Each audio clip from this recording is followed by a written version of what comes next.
네, 언론 정상화를 위해서 쉼없이 달려가겠습니다. 5월 5일 어린이날 함께하는 열린공감TV 미디어 비평 시간입니다. 안녕하세요. 저는 권지연이고요. 오늘 함께하실 두 분 소개하겠습니다.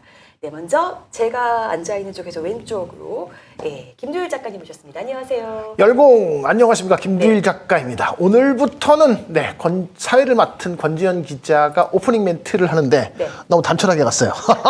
좀 더. 네, 어쨌든 슬슬 미디어 비평 시간이 이제 자리를 잡혀가는 것 같습니다. 네, 그래서 많은 분들이 내용도 좋다. 그리고 지금 언론 일반 미디어 레거시 미디어를 보면서 스트레스를 굉장히 많이 받는데 열린 공감의 미디어 비평을 통해서 그 고통이, 그 스트레스가 해소가 된다라는 말씀들을 굉장히 많이 해주셔서 굉장히 기운이 납니다. 앞으로 잘들 부탁드리겠습니다. 네, 감사합니다. 그리고 또 오늘도 허재현 기자님 모셨습니다. 안녕하세요. 네, 안녕하세요. 네, 어린이날인데 네. 사실 우리도 어린이 같은 마음으로 살잖아요. 네.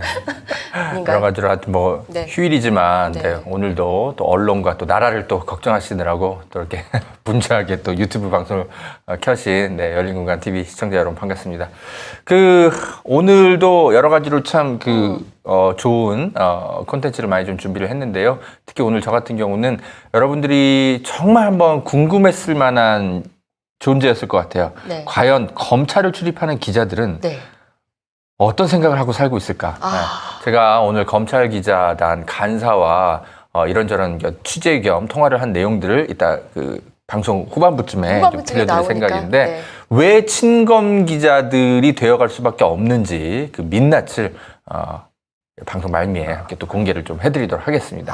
끝까지 좀 함께 해주시면 감사하겠습니다. 알겠습니다. 그럼 오늘 또 시작을 해보겠습니다. 단촐하다고 하셨는데 갈 길이 멀어서 시작은 짧게 알겠습니다. 가보겠습니다. 네, 오늘도 윤비어청가로 시작을 할 텐데요. 정말 쉼없이 쏟아집니다. 윤석열 당선인 검수완박 하루 전 대한민국 민주주의 큰 위기라고 했어요. 이 기사 혹시 보셨어요? 네. 아이고 이번 주도 참 조선일보 기사 보시느라고 고생 많으셨겠습니다, 작가님. 제가 여러분들을 위해서 조선일보 기사를 대신 내는데 봐드리는 고통을 제가 대신하고 있습니다. 네. 자, 대한민국의 민주주의 큰 위기라고 하는 큰 제목보다 그 밑에 바로 적혀 있죠. 네. 진영 따라 너무 생각 달라 위기 상황이다. 요 부분을 저는 지적을 하고 싶었어요. 왜냐? 아니, 모든 사람이 다 똑같은 생각을 하면 여기는 일당 독재를 하는 북한이지. 그러니까요. 민주주의라는 것은 다 각각의 생각이 다른 거 아니겠습니까? 민주주의니까 다른 거잖아요. 네. 다른 생각을 가진 사람들이 모여있고. 근데 이게 지금 문제라고 하신 거예요? 그게 문제라고 우리의 윤석열 당선인께서는 더군다나 또 이제 이 검찰 선진화, 검찰 정상화법이 통과되기 직전에 대한민국의 큰 위기다라는 이야기를 한 것을 조선일보에서 대문짝만하게 또 대서특필을 한 것을 보고서 이거는 미디어 비평 시간에 반드시 얘기를 해야겠다라는 생각을 아니할 수 없었습니다. 본인이 생각하기에도 본인 때문에 지금 위기라고 하시는 거 아닌가라는 생각이 좀 들면서요. 언론이 네. 사실 이제 윤석열 대통령 당선인의 말을 당연히 이제 뭐 속보로 전할 수는 있죠. 그쵸. 근데 그건 이제 통신사의 몫이고요. 제가 늘 말씀드리지만 저런 것 자체가 스트레이트 기사가 될 수는 있습니다. 대통령 당선인의 말이기 때문에. 근데 그건 통신사의 몫인 거고요. 이제 일간지나 이제 기타 이제 여러 가지 좀 분석이 가능한 이제 피처 기사 이런 것들을 이제 내보내는 언론사 같은 경우는 저 말의 의미 그리고 저 말이 과연 적절한 것인지 아까 우리 김 작가님께서 잘 언급하셨듯이 민주주의 사회는 다양성이 이제 핵심인 것인데 마치 이제 국론이 분열된 것이 민주주의 사회의 위기와 도대체 뭐가 관련 있는지가 기사의 분석이 나와야죠. 뭐 조선일보에 우리가 늘 그런 걸 참 기대하기가 어렵지만 이번 주 한 주도 역시나였군요. 네, 그렇습니다. 조선일보 굳이 우리가 왜 이런 식으로 지금 가고 있고요. 네, 그리고 동아일보 집무실 2개 만든다. 그리고 윤석열 당선인이 어디서 근무하는지 모르게라는 기사고요. 또 5월 3일 아침 9시 무려 강변북로 상황 또 이런 것들 가져오셨는데 이건 또 뭔가요? 자, 집무실을 2개를 만든다고 해요. 용산에 이제 2개를 만드는데 그 이유가 어디에서 근무하는지를 모른다는 게 지금 그 집무실을 2개를 만드는 이유라고 합니다. 사실은 지금 청와대에서 용산으로 옮겨가는 이유는 국민들에게 청와대를 개방을 하기 위한 약속 때문이라는 주장을 하고 있는데 바이든이 온다고 하니 지금 거기서 그 만찬을 지금 영빈관에서 해야 될지 아니면은 뭐 어디 뭐 박물관에서 해야 될지 몰라서 헤매고 있는 상태를 봤을 때 지금 우왕좌왕하고 있다. 그런데 굳이 집무실을 2개를 만들어서 아니 평상시에도 우리는 윤석열 당선인이 어디서 근무하는지 알 수가 없어요. 알 수가 없는데 굳이 2개를 만든다는 것도 저 아까운 지면을 써서 해야 되는가. 반면에 우측에 있는 것은 5월 3일 아침 9시 무렵에 어떤 일반 네티즌이 자신의 트위터에 올린 사진이거든요. 네. 저게 지금 왜 저 사진이 저렇게 올라와 있을까요? 강변북로 상황인데 보시면 알겠지만 교통이 굉장히 막혀 보이네요. 트래픽 잼이 발생한 것 같은데. 트래픽 잼이 발생한 이유는 뭘까요? 왜일까요? 통제를 했으니까. 저 앞에. 그러니까 누군가가 지나가실 때 네. 일시적으로 통제를 하죠. 네, 윤석열 당선인이 아침에 이제 출근길을 위해서 저 강변북로라고 하는 어마어마하게 막히는 저 길을 저렇게 통제를 함으로써 아침에 출근길 교통 대란이 나오는 것이다. 애초부터 그냥 청와대에 들어갔으면 거기서 일어나서 걸어서 바로바로 출근을 할 수 있는 것을 굳이 용산으로 옮겨서 저렇게 이제 수시로 저렇게 교통이 막히는 상황들을 봐야 되는 것은 서울 시민들한테는 엄청난 재앙이 아닐 수가 없겠습니다. 그러니까 말입니다. 사실 언론이 지금 오른쪽과 같은 기사를 내야 되는 거 아닙니까? 왜냐하면 지금 이제 윤석열 당선인의 이제 출근길이 달라지기 때문에 네. 그것과 관련해서 벌어지는 뭔가 사회 변화 그리고 미리 좀 점검해서 조심해야 될 부분은 뭔지 이런 것들을 사실 점검하고 뭐 대통령 당선인에게 뭐 그죠 뭐 조언을 한다든지 네. 이제 그런 것들 이제 대신하는 게 이제 언론의 역할인데 지금 벌어지고 있는 게 굉장히 좀 차가 막히고 저런 일들이 지금 사회 현상으로 벌어지고 있는데 저게 왜 언론에서 나오지 않고 그죠 김두일 작가의 그죠 그렇죠. 네. 설명으로만 우리가 들어야만 하는지 물론 그것도 참 좋습니다만 네. 지금 동아일보에 저게 나와야 될 기사가 아닙니까? 저게 한 10면, 4회면이라도 좀 나와야 될 사진 기사 같은데요. 네, 네. 강변북로 보통 7시 넘으면 정말 많이 막히기 시작하니까 그럼 출근하시려면 그 이전에 네. 6시 때 가실 것을 권해드리겠습니다. 제가 지금 네. 조중동 다 살펴보셨지만 네. 저 지금 길 막히고 이런 것들을 점검하고 있는 기사는 이번 주에 없었던 거죠? 없었어요. 네, 못 아, 봤습니다. 이거는 정말 이건 뭐 한겨레 경영이라도 네. 빨리 나서서 취재를 하셔야 됩니다. 네. 뭐 우리가 궁금하지도 않은 윤석열 당선인의 집무실이 2개인지 3개인지 10개인지 심지어 일을 안 해도 사실은 별 관심이 없는데 그거를 하기보다 저렇게 윤석열 당선인 때문에 저희가 고통받는 일들이 저는 좀 기사로 나왔으면 좋겠다라는 취지였습니다. 당연히 나와야 됩니다. 네, 이거는 그렇습니다. 네, 다음 볼게요. 김건희 여사 단양 구인사 찾아 윤석열 재방문 약속 대신 지키려. 요 기사는 이제 이날 의상에 대한 네. 얘기가 많이 나와서 가져오신 것 같아요. 맞습니다. 네. 제가 그나마 이번 주에는 조금 그 김건희 씨의 의상 기사가 너무 많은 거 아니냐라는 게 이제 조금씩 이제 문제 제기가 있더라고요. 아니 근데 기자 윤리 강령에 이런 네. 거 하면 안 된다고 없어요?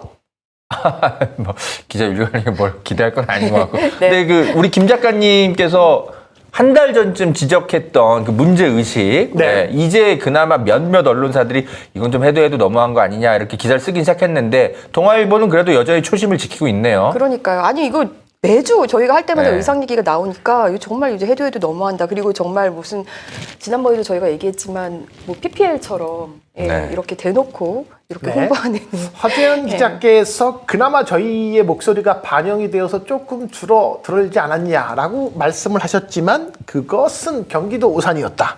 바로 다음 슬라이드를 보시면 예. 그 다음 슬라이드를 보시면 아니야. 그러니까 쏟아졌군요. 네, 그러니까 그 사찰의 구인사에 가서 스님들을 만나는데 김건희가 무슨 옷을 입었는지를 54,000원짜리 이런 것까지 기사가 나왔어요. 네. 네, 여기 지금 그 가방도 막 네, 나오고. 아이템이 나왔는데 지금 제가 중앙일보와 동아일보 기사를 올렸지만 사실은 조선일보까지 해서 조중동 세 군데가 저 그렇죠. 5만 원대 쇼핑몰이었다. 쇼핑몰 오셨다라는 것을 대서특필을 해서 우리 허재현 기자님의 칭찬이 무색할 정도로 저들은 변하지가 않았다라는 말씀을 이게 드리고 좀 싶네요. 한결같긴 합니다. 네. 네, 그 앞에 거. 저게 5만 원짜리 옷이라는 건 도대체 어떻게 취재를 또 한 걸까? 참. 네.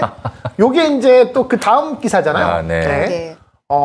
예, 그 앞에 이제 기사인데, 요거는 조금 이제 또 사진도, 그러니까 옷 이야기도 나왔지만 사진 이야기도 좀 하고 싶어갖고 제가. 네. 자, 이제 좌측에 있는 기사는 저희가 구인사라는 절이, 대한민국 3대 불교 종단 중에 하나인 천태종의 이제 본산이거든요. 그럼 천태종의 본산에 계신 이렇게 대스님들이 김건희 씨를 맞이하기 위해서 저렇게 딱 나란히 서 있고 김건희 씨가 저거 걸어가는 사진은 모습. 누가 찍은 거예요? 기자가 찍었죠. 당연히 사진 기자가. 그러면 지금 딱 보니까 네. 연출을 했네요. 지금 딱 그 그쵸. 사진 구도를 딱 보십시오. 그럼요. 저거는 굉장히 부자연스럽지 않습니까? 지금 김건희 씨가 네. 저 출발합니다. 저 지금부터 걸어갈게요라고 네. 사인을 주고 큐 하는 찍기 거예요? 시작한 거죠. 굉장히 지금 딱 사진 구도가 딱 봐도 네. 누가 봐도 부자연스럽잖아요. 우리가 웬만해서는 저런 장면이 잘 안 나옵니다. 누가 이렇게 딱 기다리고 있는 상황이고 누군가가 딱 출발하고 있는 상황이잖아요. 굉장히 부자연스럽게 저 사진이 찍혔다는 건 야 저거는 저건 연출 사진이네요. 딱 봐도. 저는 연출 사진인데 저걸 보고 또 뭘 느꼈냐면 제가 지금으로부터 약 한 30여 년 전에 군 생활이 생각이 났습니다. 군대에서 보통 이렇게 이제 뭐 높은 분들이 오면 이렇게 저렇게 쫙 나란히 도열을 하고서 걸어오기를 바라고 있죠. 군대의 모습을 그러네요. 2022년 현재에 보게 될 줄은 상상도 못했고, 근데 좀 그 우측에 이건 먼저 권지현 기자님께 제가 여쭤보고 싶은 게 네네. 김건희 씨 저 옷과 메이크업이요. 네. 조금 뭔가 좀 부자연스럽게 보이진 않나요? 그냥 저 구인사가요. 제가 네. 왜 이 말씀드리면 저 구인사가 이렇게 제가 뭐 이 유명한 어떤 무속인들의 얘기를 들었는데 저희가 좀 이렇게 귀신 들린 터로 되게 유명하대요. 그래요? 예, 그랬는데 저 터가 또 예전에 윤석열이 그 후보자 시절에 같이 갔다가 한번 BBS 방송국 뭐 인터뷰 문제 때문에 거기서 대판 싸움이 났던 곳이에요. 비서 몇 날라가고 아무튼. 네네. 그래서 지금 여기 뭐 윤석열의 재방문을 지키러 왔다. 그쵸, 라는 제목이. 부분도 뭔가 좀 제목도 이렇게 나왔지만 윤석열은 안 왔고 김건희 씨가 굳이 여길 또 온 것은 아마 저는 또 이것도 모종의 좀 무속적인 영향이 있지 않나 추정을 해봅니다. 추정을. 왜냐 하면은 저렇게 가서 방금 허재영 기자가 설명한 대로 연출샷을 찍은 다음에 스님들을 만나는 것은 비공개로 따로 들어가서 보통은 이렇게 차 마시는 장면이라도 나올 텐데 네. 그런 거를 한 이유는 이게 뭔가 또 무속적 영향이 있지 않나라는 추정을 합니다. 추정을. 네. 네. 가보겠습니다. 다음. 네.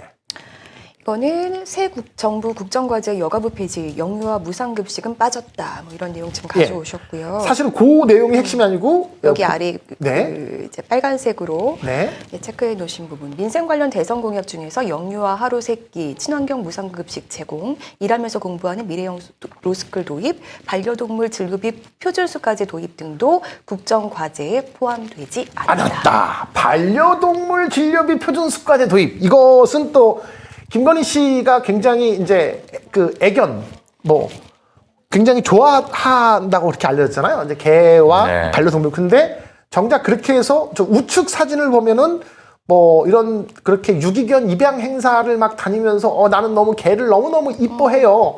라는 것에 대한 사진들을 또 열심히 찍어주고 뿜뿜뿜뿜 하지만 충성하지만 결국은 이렇게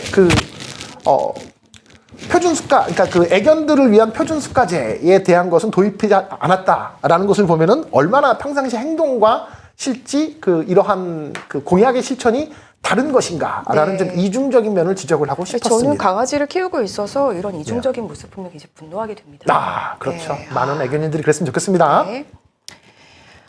네. 청와대 이전 TF 만찬 장소 비판은 국격 훼손. 선동 정치 한다고 그러면서 국익에 집중하라 이렇게 여러 제목으로 뉴스원에서 나왔네요. 호 기자님, 네. 33억 원의 돈을 주고 신라호텔 영빈관에서 그렇게 만찬을 하는 거에 대해서 비판을 했어요. 그랬더니 언론이 몇몇 좀 비판적인 논조가 나왔어요. 그랬더니 아니 그렇게 이것은 만찬 장소에 대한 비판은 국격 훼손이야. 선동정치 국익에 집중해라! 라고 이렇게 일가를 하는 모습이야 정치적으로 할 수가 있는데 언론들이 그런 자신들 언론 비판 보도에 대해서 그렇게 또 뭉개버리는 것을 저렇게 받아 적는 거는 조금 기자로서의 좀 자존심이 좀 깎이는 일이 아닐까라고 저는 생각이 드는데 어떻게 보십니까? 일단은 이게 이제 지금 통신사 기사잖아요. 네. 통신사는 사실 이런 기사를 쓸 수 있어요. 아까 네. 제가 말씀드렸듯이. 왜냐하면 모든 발언 하나하나를 그냥 옮겨 적는 곳이 통신사이기 때문에. 근데 우리나라 우리나라 이제 언론 소비자들이 사실 통신사 기사랑 일반 그냥 언론사 기자랑 사실 구분을 거의 네. 못하고 있거든요. 왜냐하면 거의 인터넷 언론 시대이기 때문에. 지금 사실 의미가 많이 없어지기도 사실 좀 했고. 없어진 편이기도 네. 하죠. 근데 뉴스원, 연합뉴스, 뉴시스 이런 곳이 사실은 이제 통신사죠. 통신사이기 때문에 이거 자체가 사실 문제는 아니에요. 근데 이제는 사실 근데 통신사들도 사실은 이제 언론 소비 환경이 워낙 이제 변하고 있기 때문에 통신사의 뉴스를 통신사 뉴스로 사실 소비하고 있지 않아요. 대부분 이렇게 뉴스 도매상으로 더 이상 소비하고 있지는 않기 때문에 통신사들조차도 요즘은 탐사보도팀 같은 것들을 좀 꾸리고 있는 추세거든요. 네. 예. 그래서 사실 이제 여기 이제 출입 기자가 이제 통신사 기자다 보니까 이걸 자체는 이제 보도는 가능한데 이 보도만 뉴스원에서 계속 있었다면 그러면은 사실은 좀 문제가 있는 거죠. 왜냐하면 만찬장소 비판이 왜 국격 훼손에 해당하는지에 대해서는 그죠? 예, 정치인마다 생각이 다를 수 있고 시민사회마다 다 생각이 다를 수 있기 때문에 뉴스원 이 기자는 이거 말고도 다른 취재가 좀 더 들어갔었어야죠. 네. 네, 계속 보겠습니다. 네.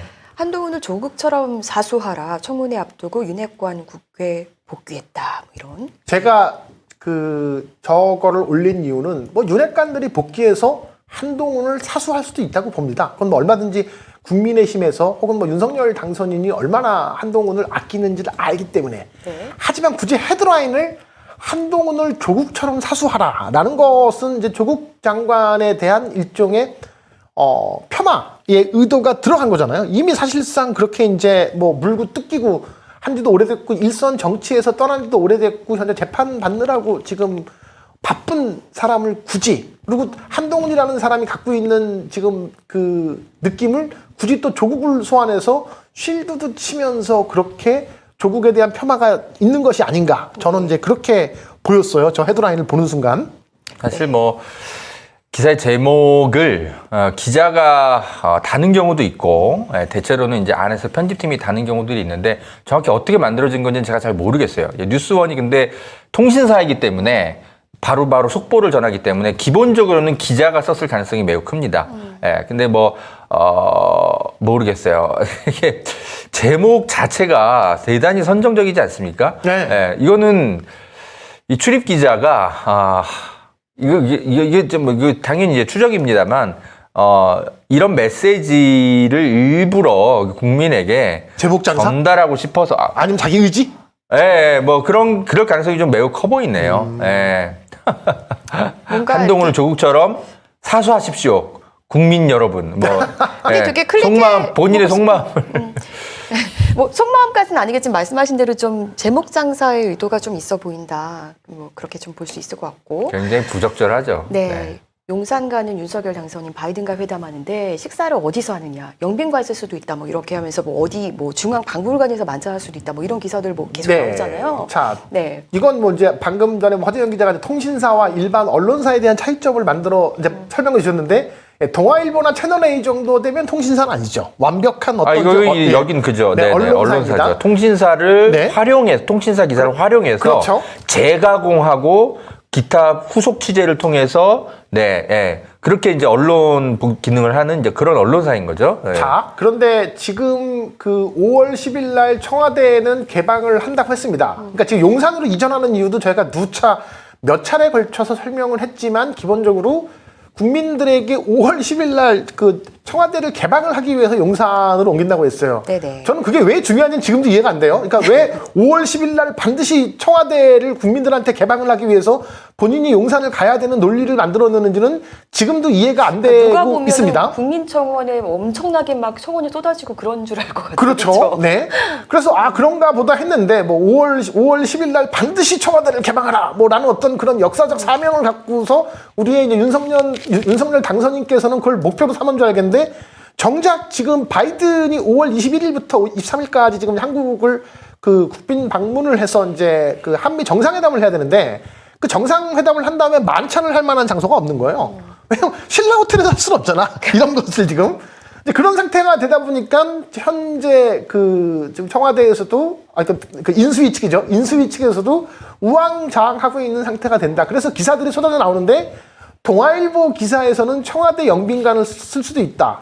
아니 그럼 개방을 한 게 아니잖아. 5월 10일 날 개방을 하기 위해서 지금 저쪽 용산으로 간다고 했는데 다시 청와대 영빈관을 쓰면 그거는 다시 그럼 나중에 그냥 용산으로 가도 아무 상관이 없는데 왜 그런 것인가에 대한 얘기도 있고 그 밑에 또 같은 동아일보와 같은 언론사인 채널A에서는 중앙박물관에서 만찬을 한다라는 또 보도를 냈어요. 또 단독으로. 네. 근데 저 박물관이라는 곳은 기본적으로 그 아주 오래된 그 유물들을 전시하는 곳이잖아요.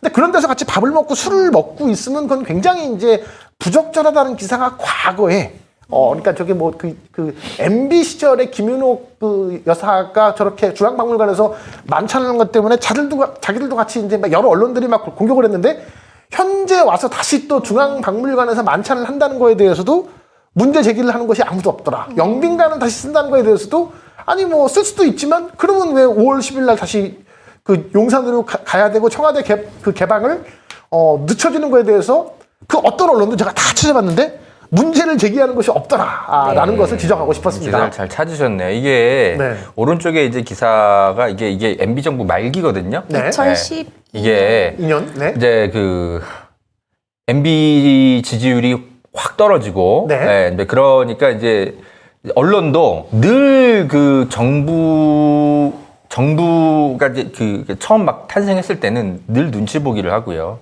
정권 말기에 이제 지지율이 떨어지면 우리가 저 정권을 우리가 길들일 수 있겠다. 이런 판단이 들면 또 정권들 막 또 보수 정권이 됐고 진보 정권이 되고 막 헐뜯습니다. 이제 지금 이제 보니까 이 중앙일보가 이제 MB 정권 말기여서 좀 자신감을 갖고 올바른 목소리를 자기들 나름대로 낸 거예요. 보기 드물게. 올바른 목소리라기보단 MB 정권을 이제 자기들이 이제 길들이기 위해서 이런 이제 기사를 이제 쓴 건데 사실 이게 올바른 문제 의식이죠. 사실 오른쪽에 이게 박물관에서 이렇게 만찬하는 게 말이 됩니까? 근데 지금은 이제 그죠? 윤석열 정부의 이제 눈치를 봐야 되는 이제 시기이죠. 조중동 입장에서는 그리고 자기들이 또 끌고 가야 되기도 하고 또 종편 허가 기간을 5년에서 7년으로 늘려준다 이런 얘기도 있기 때문에 그쵸? 서로 이제 그죠? 허니문 기간이기 때문에 사실은 이제 박물관에서 이런 만찬하는 게 말이 되냐라는 거를 이제 그죠? 그런 관점을 갖고 취재를 해야 되는데 우리 김 작가님이 잘 지적하셨듯이 언론이 지금은 이제 대통령 당선인과 함께 가야 된다라고 생각을 하기 때문에 그런 취재를 전혀 안 하는 거죠. 문제가 굉장히 많은 겁니다, 지금.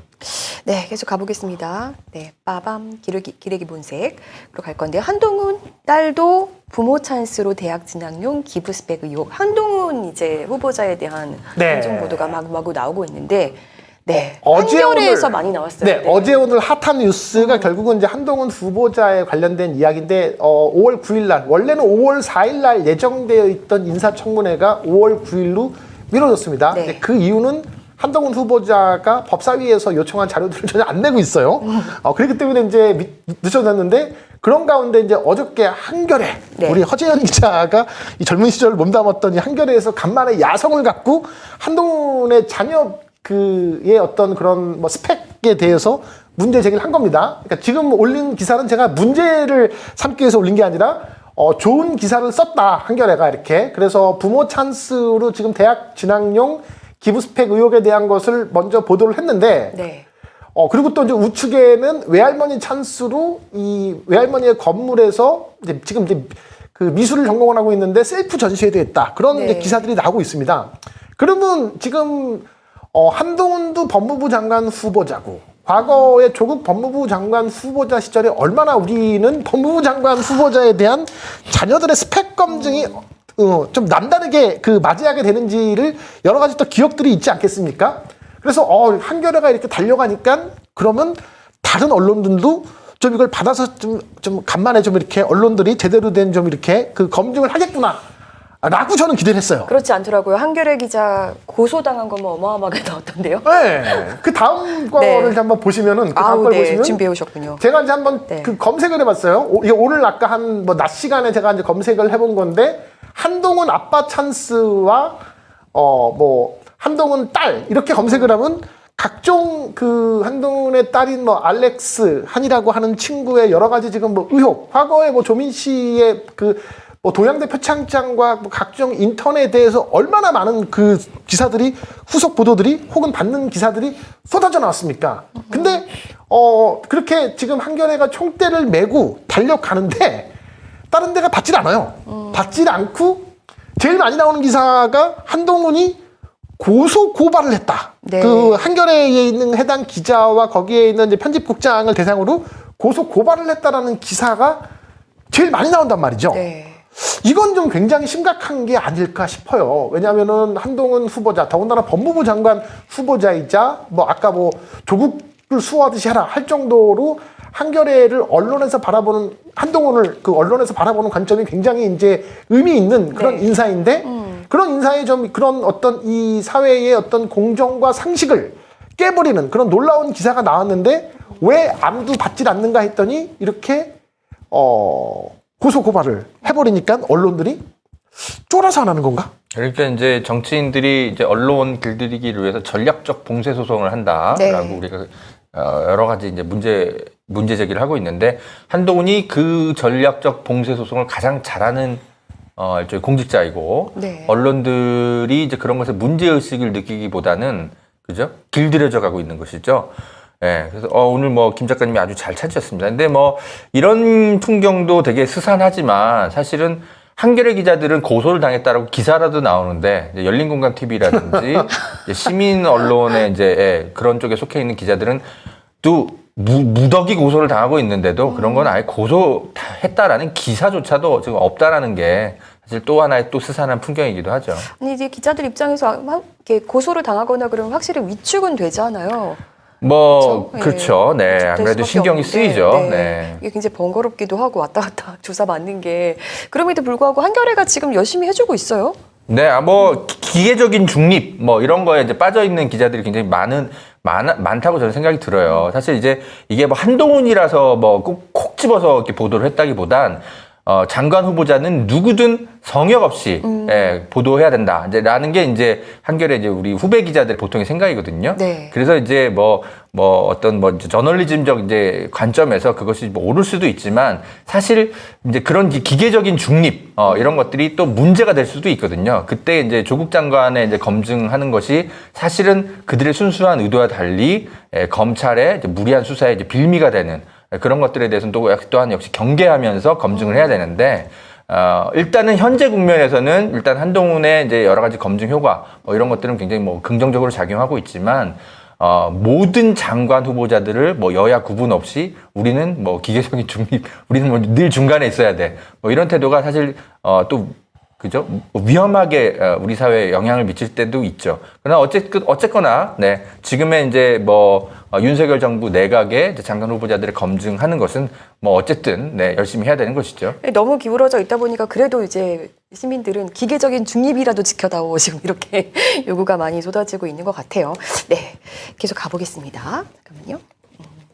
안 넘어가네요. 잠깐. 죄송합니다. 네. 자, 지금 이게 이제 결국은 한동훈 고소에 대한 것이, 그러니까 사실 이 어저께 기사가 제가 나왔을 때만 하더라도, 뭐 그렇게 조국 때 난리를 쳤고, 또 조민 씨의 경우는 자신의 30년간의 인생이 완전히 다 부정돼 버렸잖아요. 네. 네, 뭐 부산대 의전원도 지금 사실상 뭐 입학 취소가 되었고, 고려대학교도 이제 취소가 되어서 이 조국 전 장관은 지금 집안이 멸문지화 수준으로 당했는데, 그거에 대한 시작은 결국은 동양대 표창장과 몇몇 뭐 인턴에 대한 스펙 때문이었던 거예요. 그래서 그게 뭔가 우리 사회의 공정과 정의를 해쳤다라는 것 때문에 지금 사실은 윤석열 당선인이 나오게 된 그런 계기가 된 건데, 그러면 정작 한동훈 후보자는 뭐 제가 이 뒤에 조금 더 설명을 하겠지만 네. 조국 장관과 비교도 안 될 만큼의 더 그냥 그들만의 어떤 스카이캐슬을 찍었음에도 불구하고 그리고 그걸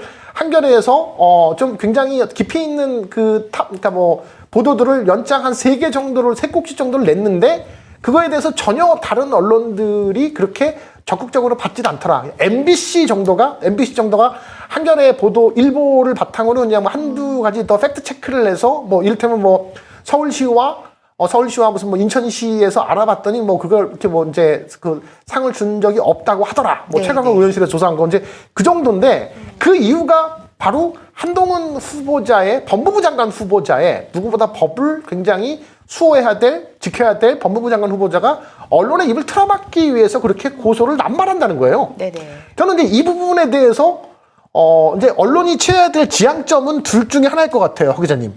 하나는 너희가 우리 언론의 자유를 침해해, 아무리 법무부 장관 권력자라 하더라도. 그래서 저는 언론들이 정말 이렇게 같이 우리 언론의 어떤 비판적 감시 기능을 막으려고 하는 이 법무부 장관과 우리는 정말 싸우겠다라고 하는 스탠스. 아니면은 잘못했습니다.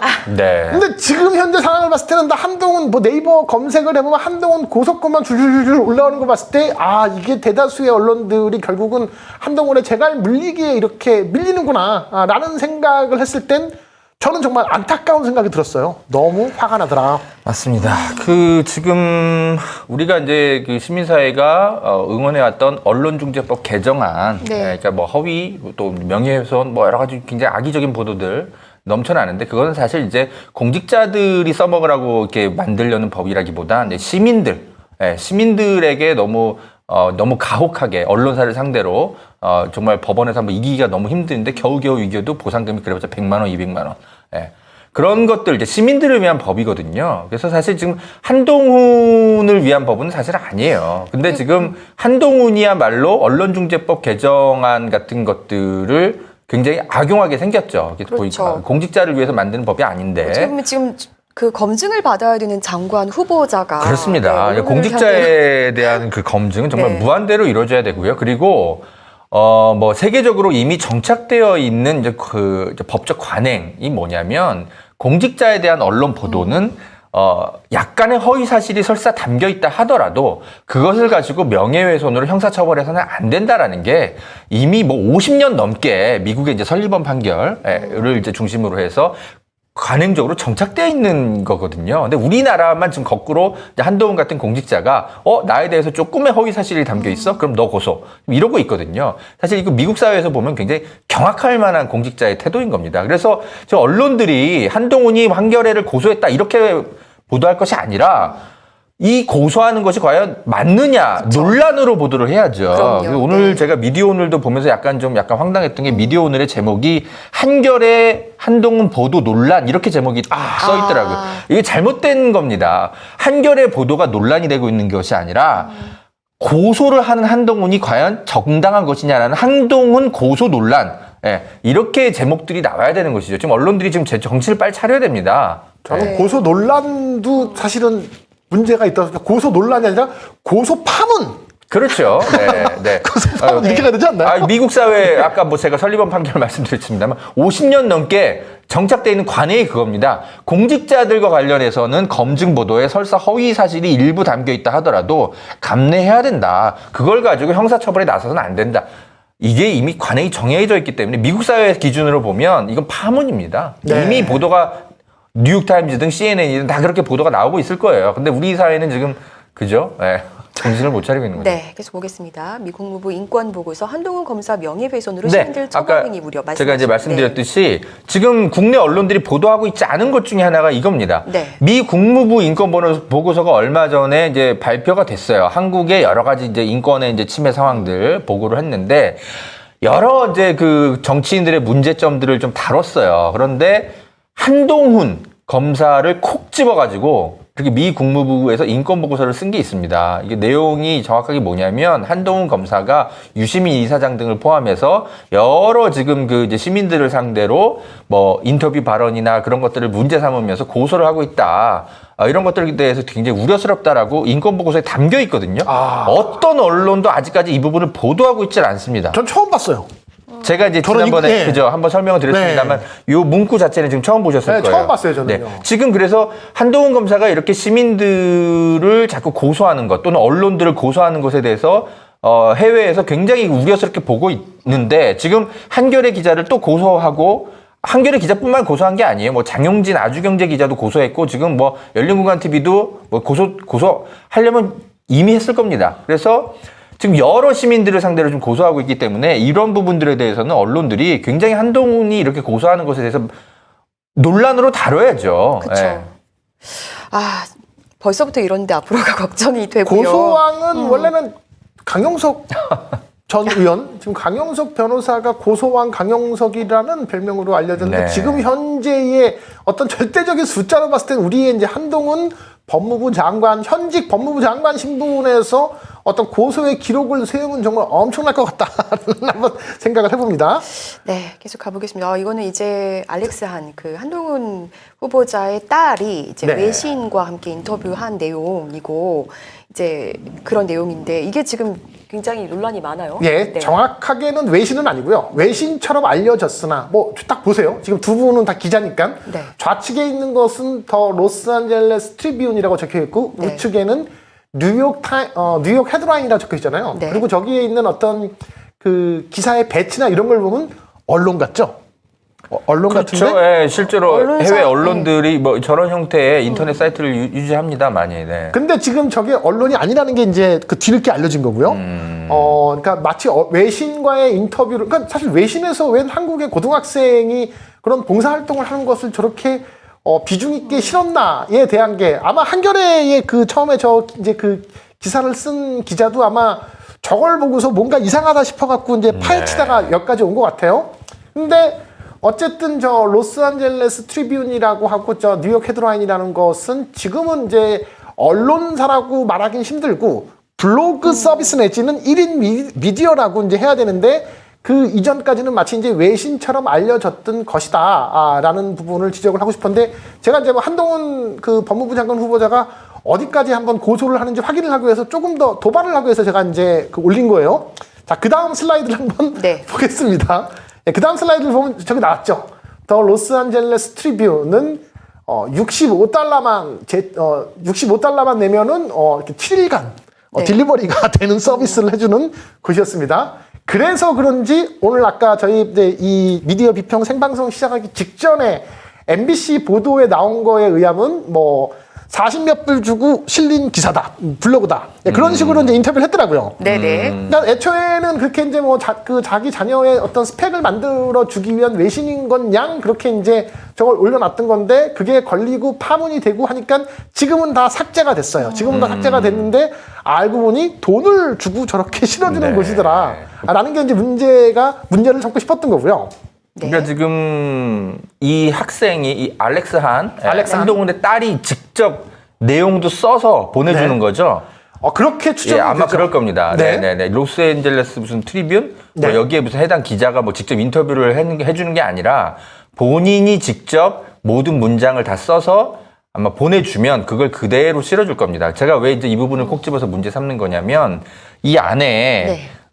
굉장히 많은 허위 사실, 과장된 사실들이 담겨 있거든요. 네네. 근데 이제 인사청문회가 시작되면 나는 이거 기자가 그냥 이렇게 인터뷰 해준 거라 이 내용 자체는 잘 몰랐다. 또 이래버릴 수 있는데 제가 볼 때는 아닐 겁니다. 이거 본인이 직접 모든 문구를 썼을 겁니다. 그래서 노트북을 이제 뭐 이렇게 그죠? 업체로부터 기증 받아가지고 네. 뭐 이렇게 3M 코퍼레이션이라는 회사에 하는데 본인의 엄마 얘기는 좀 쏙 빠졌거든요. 네. 그러니까 그거는 기자가 물어보지 않았기 때문에 엄마 얘기가 빠진 게 아니라 엄마 얘기를 자기가 뺀 거죠, 그냥.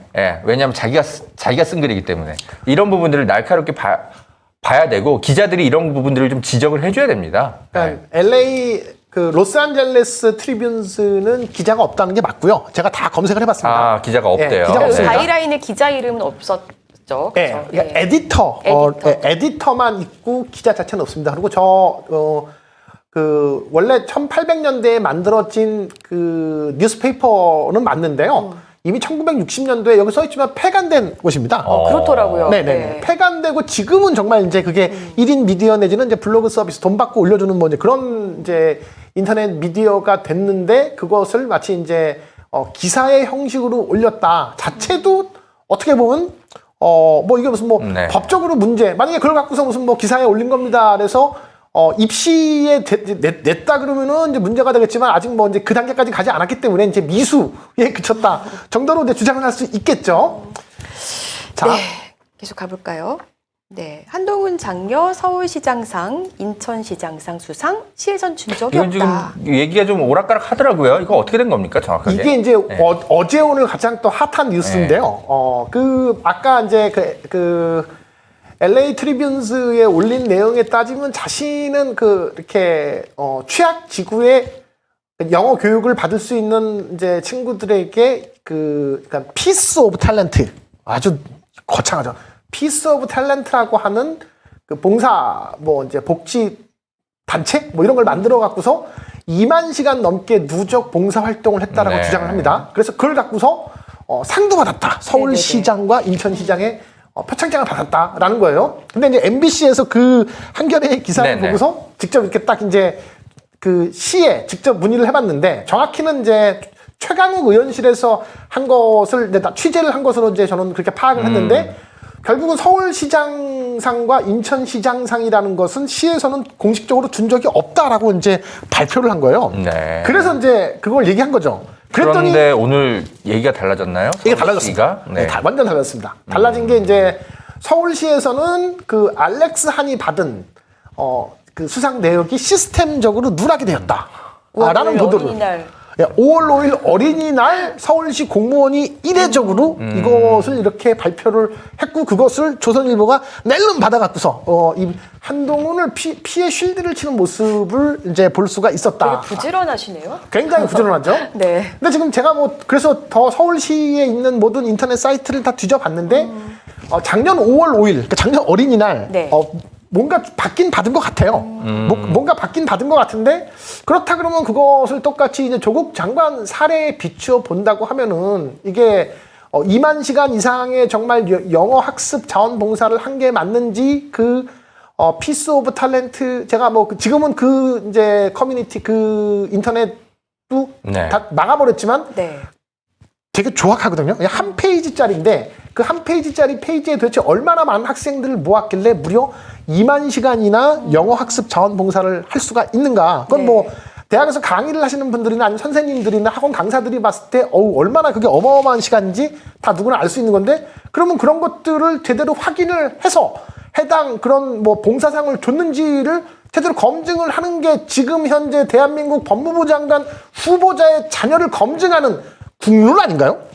그렇죠. 똑같이 그렇게 언론들이 그렇게 그 조국 장관 때 난리 법석을 떨면서 무슨 뭐 각 대학별로 쫓아다니면서 뭐 와서 인턴을 했네 안 했네를 갖고 심지어 최강욱 의원은 인턴 증명서를 발급을 해준 게 그게 뭐 그 판사가 뭐 그 인턴이라는 것은 9 to 5를 9 to 6를 해야지 그게 인턴이다. 뭐 그런 희대한 뭐 희귀의 논리를 받아갖고 결국은 지금 1심에서 그 당선 무효형도 받고 지금 2심 재판 중인데 그런 것들을 그렇게 검사들이 기소를 해서 그렇게 판결까지 나왔으면 입시 방해죄 여부까지 나왔으면 대한민국에서 얼마나 이 상장에 대한 거, 봉사상에 대한 것들, 인턴십에 대한 것들이 중요한지를 저는 다 검증을 이제 언론이 마땅히 해야 된다. 왜 조국 하듯이 못하는가에 대한 주장을 하고 싶은 거예요. 이렇게 서울시장 상 받았어요. 서울시에서 알고 봤더니 누락했어요. 라고 쉴드를 칠 일이 아니다. 라는 주장을 저는 또 하고 싶었던 겁니다. 네, 알겠습니다. 계속 좀 가보겠습니다. 네. 이 한동훈 후보자의 딸이 정말 이렇게 천재설이 좀 나오고 있어요. 진짜 뭐 네. 논문도 어마어마하게 쓰고, 네. 이건 이렇게, 제가 예. 이제 대놓고 이제 뭐 이왕 오늘 뭐 한동훈의 이제 이야기가 나온 김에 그리고 네. 이제 조국과 비교해서 오늘 갈 때까지 가보자. 네. 한동훈 그 후보자가 과연 그 뭐 또 이제 이 김두일 작가를 이제 고소 고발을 하는지도 궁금하기도 하고 그래서 한번 갈 때까지 가보자 들어오는 거 싶어서. 아니에요? 네? 들어오는 거 아니에요? 들어오면 또 기쁜 마음으로 또 뭐, 네. 뭐 지금 어차피 메탁이 7개 올라와 있는데 그 중에 하나 더 올라간다고 뭐 대세의 시장도 없고요. 어쨌든 그래서 그 외국의 기고한 논문을 제가 찾아봤더니 6개가 나오더라고요. 네, 제가 찾은 것만 6개입니다. 그 이상 나올 수도 있어요. 첫 번째 논문을 보면 뭐 분쟁 후 환경의 교육 및 의료 개혁, 네. 코소보 사례 연구를 통해서 혹시 권 작가님 코소보가 어디 있는지 잘 아세요?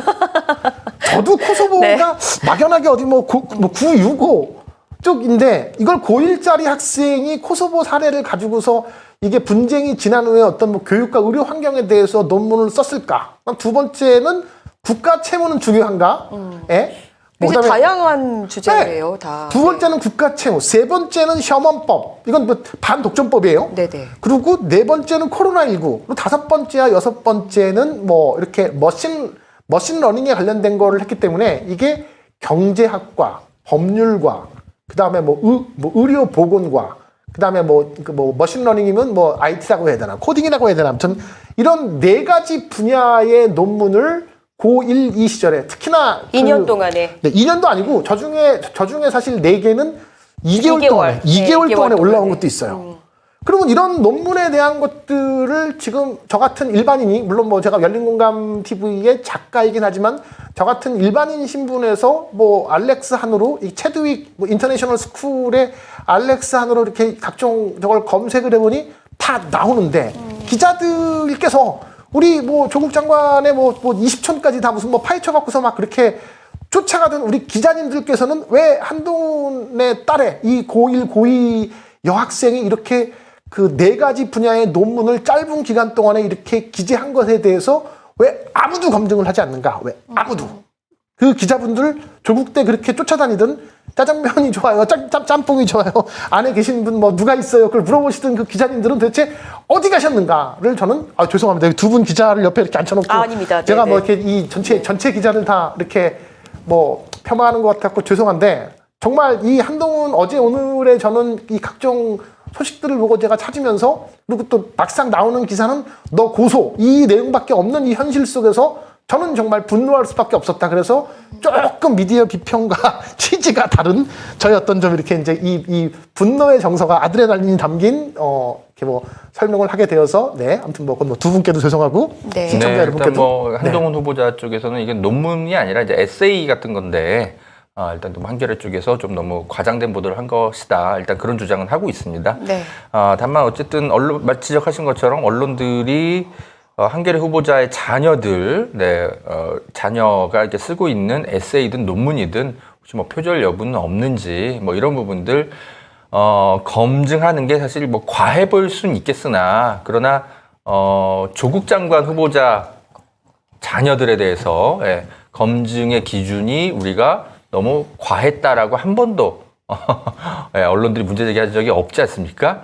그런데 왜 이 알렉스 한의 이 논문들을 검증하는 것에 대해서는 스스로 움츠러드는 것인지 당연히 이제 시민적 입장에서는 김 작가님 말씀처럼 의아해 볼 수밖에 없죠. 그 뭐 한동훈 후보자가 그것을 일종의 뭐 에세이라고 표현을 하면서 한겨레를 고소했대지만 여기에 올라간 논문 중에서 이제 그 특히나 이제 머닝러신 관련된 논문들은요 IEEE라고 해서 그건 굉장히 국제 논문에 이제 해당되는 거예요. 나름의 이제 가치가 있는. 그러니까 이걸 단순하게 에세이로 그렇군요. 폄하할 정도의 수준은 아닌 건데 그 IE를 그냥 단순하게 뭐 에세이라고 얘기했으면 그건 한동훈 후보자가 또 저희를 너무 무시하는 거고요. 네. 그리고 이제 그 내용이 특히 뭐 그 머신러닝 관련해서는 저도 좀 관심이 있어갖고 살짝쿵 들여다봤어요. 근데 네네. 그 중에서 뭐 섹터 벡터 그 머신 이런 거는 사실은 그 해당 분야에 이제 뭐 석사나 박사급들이 연구하는 굉장히 난이도 있는 주제입니다. 제가 IT 업계에 있어갖고 뭐 조금 더 뭐 깊이 얘기할 수 있지만 그냥 거기까지는 안 갈게요. 그것에 대한 것은 그 쉬운 게 아니고 그 다음에 또 어떤 논문 방금 이제 또 뭐 그 머닝러싱 관련해서는 같이 공저자로 쓴 사람이 저쪽 방글라데시에 계신 분이란 말이죠. 네. 어떻게 우리의 알렉스 한 씨는 그 방글라데시에 있는 연구원과 함께 그러한 연구를 하게 되었는지도 해명을 하셔야 돼요. 그걸 뭐 지금 이렇게 그냥 퉁치고 뭐 에세이 어쩌고 하면서 너 고소를 하고 지나갈 게 아니고요. 그거가 지금 제 뭐 발언 중에서 뭔가 문제가 될 거 있으면 우리 한동훈 후보자님, 여기 두 분은 아니고요. 저를 대상으로 고발해 주세요. 저는 서초 경찰서에 이제 다음 주, 다다음 주에 지금 어차피 지금 뭐 저쪽 뭐 그 윤석열 캠프로부터 받은 고발건 때문에 나가야 되니까 여기 메타기가 더 올라간다고 저는 전혀 지장이 없습니다. 근데 그건 그거고 해명은 하셔야 될 겁니다. 한동훈 후보자님. 아니 뭐 문제되실 발언 뭐 이렇게 하신 건 없어서 그 말씀하신 대로 해명을 하시면 됩니다. 근데 네. 이거를 지금 이렇게 너고소 기자들의 입을 막기 위해서 뭐 고소 전략을 취하시고 이런 거는 정말 문제가 있다. 네, 시간이 계속 가고 있는데 네. 빨리 좀 가보겠습니다. 네. 네, 또 조선일보 기사인데요. 문 대통령 회방 도를 넘다. 제목이에요 이게? 제목이에요 이게. 네. 저게 헤드라인입니다. 따옴표 속에 있는 것도 아니고 이거는 본인들의 생각이네요. 네. 저게 좀 물어보고 싶어서 한번 넣어봤어요. 저런 헤드라인이 말이 되나요? 뭐 이제 분석성 이제 사설성 기사라고 이제 보통 얘기하는데 뭐 이제 신문사의 어떤 이제 관점을 담아서 많이들 쓰긴 합니다. 네.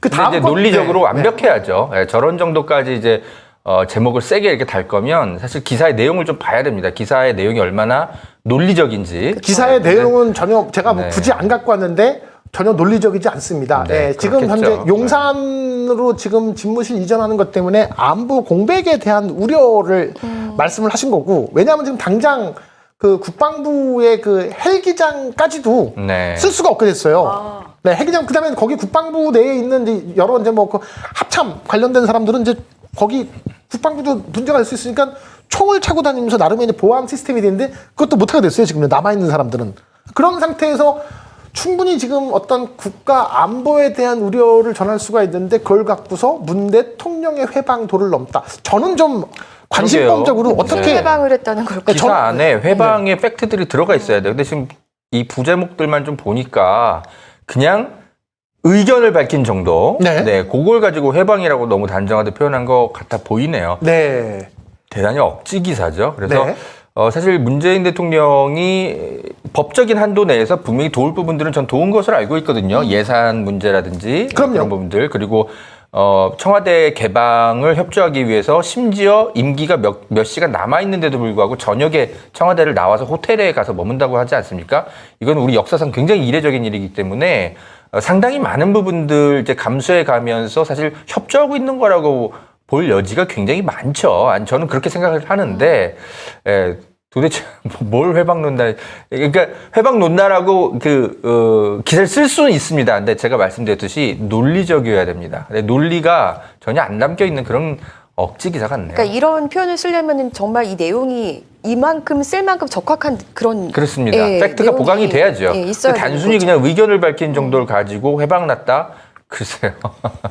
어떤 얼마나 많은 사람들이 공감할 수 있는 기사인지 의문이 드네요. 다음 기사를 보니까 또 아낌없이 지고 떠나는 분 역시 윤석열의 특급도. 네, 같은 이건 또 맥락입니다. 이거 중앙일보인데 이것도 팩트가 있어야 되는 겁니다. 네, 이것도 똑같은 얘기입니다. 똑같은 얘기인데 이게 저의 어떤 뭐 일두법사의 관심법으로 봤을 때에는 가장 마지막 여론조사 갤럽에서 나온 여론조사에 보면 도리어 국정 지지도가요 문재인 대통령이 당선인보다 더 높게 나왔어요. 그러니까 문재인 대통령은 국정 지지도가 45%가 나왔고 이제 윤석열 네. 당선인이 43%가 나왔습니다. 이건 역사상 처음 있는 일이죠. 전 세계 어느 정치사를 봐도 지금 퇴임할 대통령이 취임할 대통령보다 더 높다라는 것은 말이 안 되는 거기 때문에 아마 지금 조중동 입장에서는 그런 것들을 좀 이렇게 흔히 말하는 좀 이렇게 마사지 한다고 해야 되나? 저는 이제 그렇게 해석을 했습니다. 아무튼 뭐 문재인 대통령에게 우호적인 뭐 사설성 기사를 쓰던 비판적인 기사를 쓰던 쓸 수는 있는데 팩트가 잘 논리적으로 연결이 돼야 됩니다. 중앙일보 기사도 마찬가지예요. 그렇게 썼는지 모르겠는데 아무튼 제가 볼 때는 굉장히 둘 다 헐거워 보이는 기사 같습니다. 네, 그러네요. 네. 퇴임 6일 앞두고 문 대통령이 문 정부 방탄법 사인했다. 뭐 이런 기사. 이게 지금 이번 주 이제 최대의 화제가 이제 검찰 개혁 법안 아닙니까? 맞습니다. 네. 그래서 네.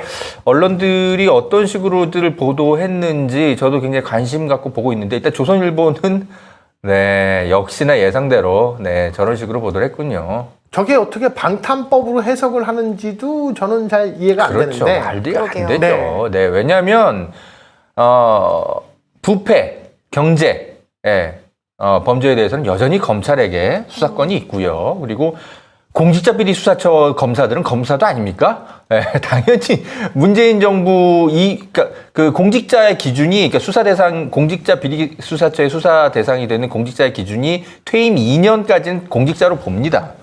그렇기 때문에 문재인 정부의 공직자라고 해서 공직자 비리 수사처 피해갈 수가 없어요.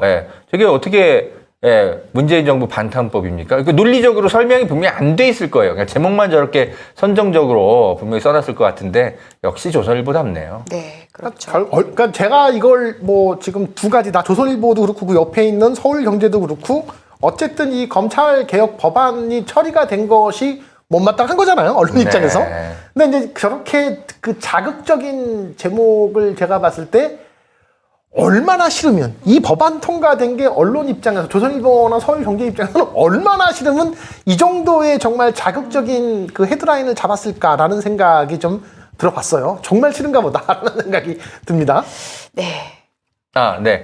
그래서 이제 우리 김 작가님과 문제의식이 비슷해서 저도 한번 검색을 한번 해봤습니다. 네. 사실 검찰개혁 법안에 대해서는 검찰들은 당연히 이제 뭐 이렇게 불만이 많았을 것이고, 근데 절반 이상의 시민들은 사실 굉장히 환영했을 거란 말입니다. 그럼요. 그렇죠. 저도 굉장히 페이스북에 그날부터 그 다음날까지 너무 사실 기쁜 나머지 굉장히 막, 그 환영하는 글을 많이 썼는데, 과연 시민들의 반응은 언론들이 전했을까 한번 검색을 해봤어요. 근데 검찰 반응으로는 검색을 해보면 기사들이 쏟아집니다. 네.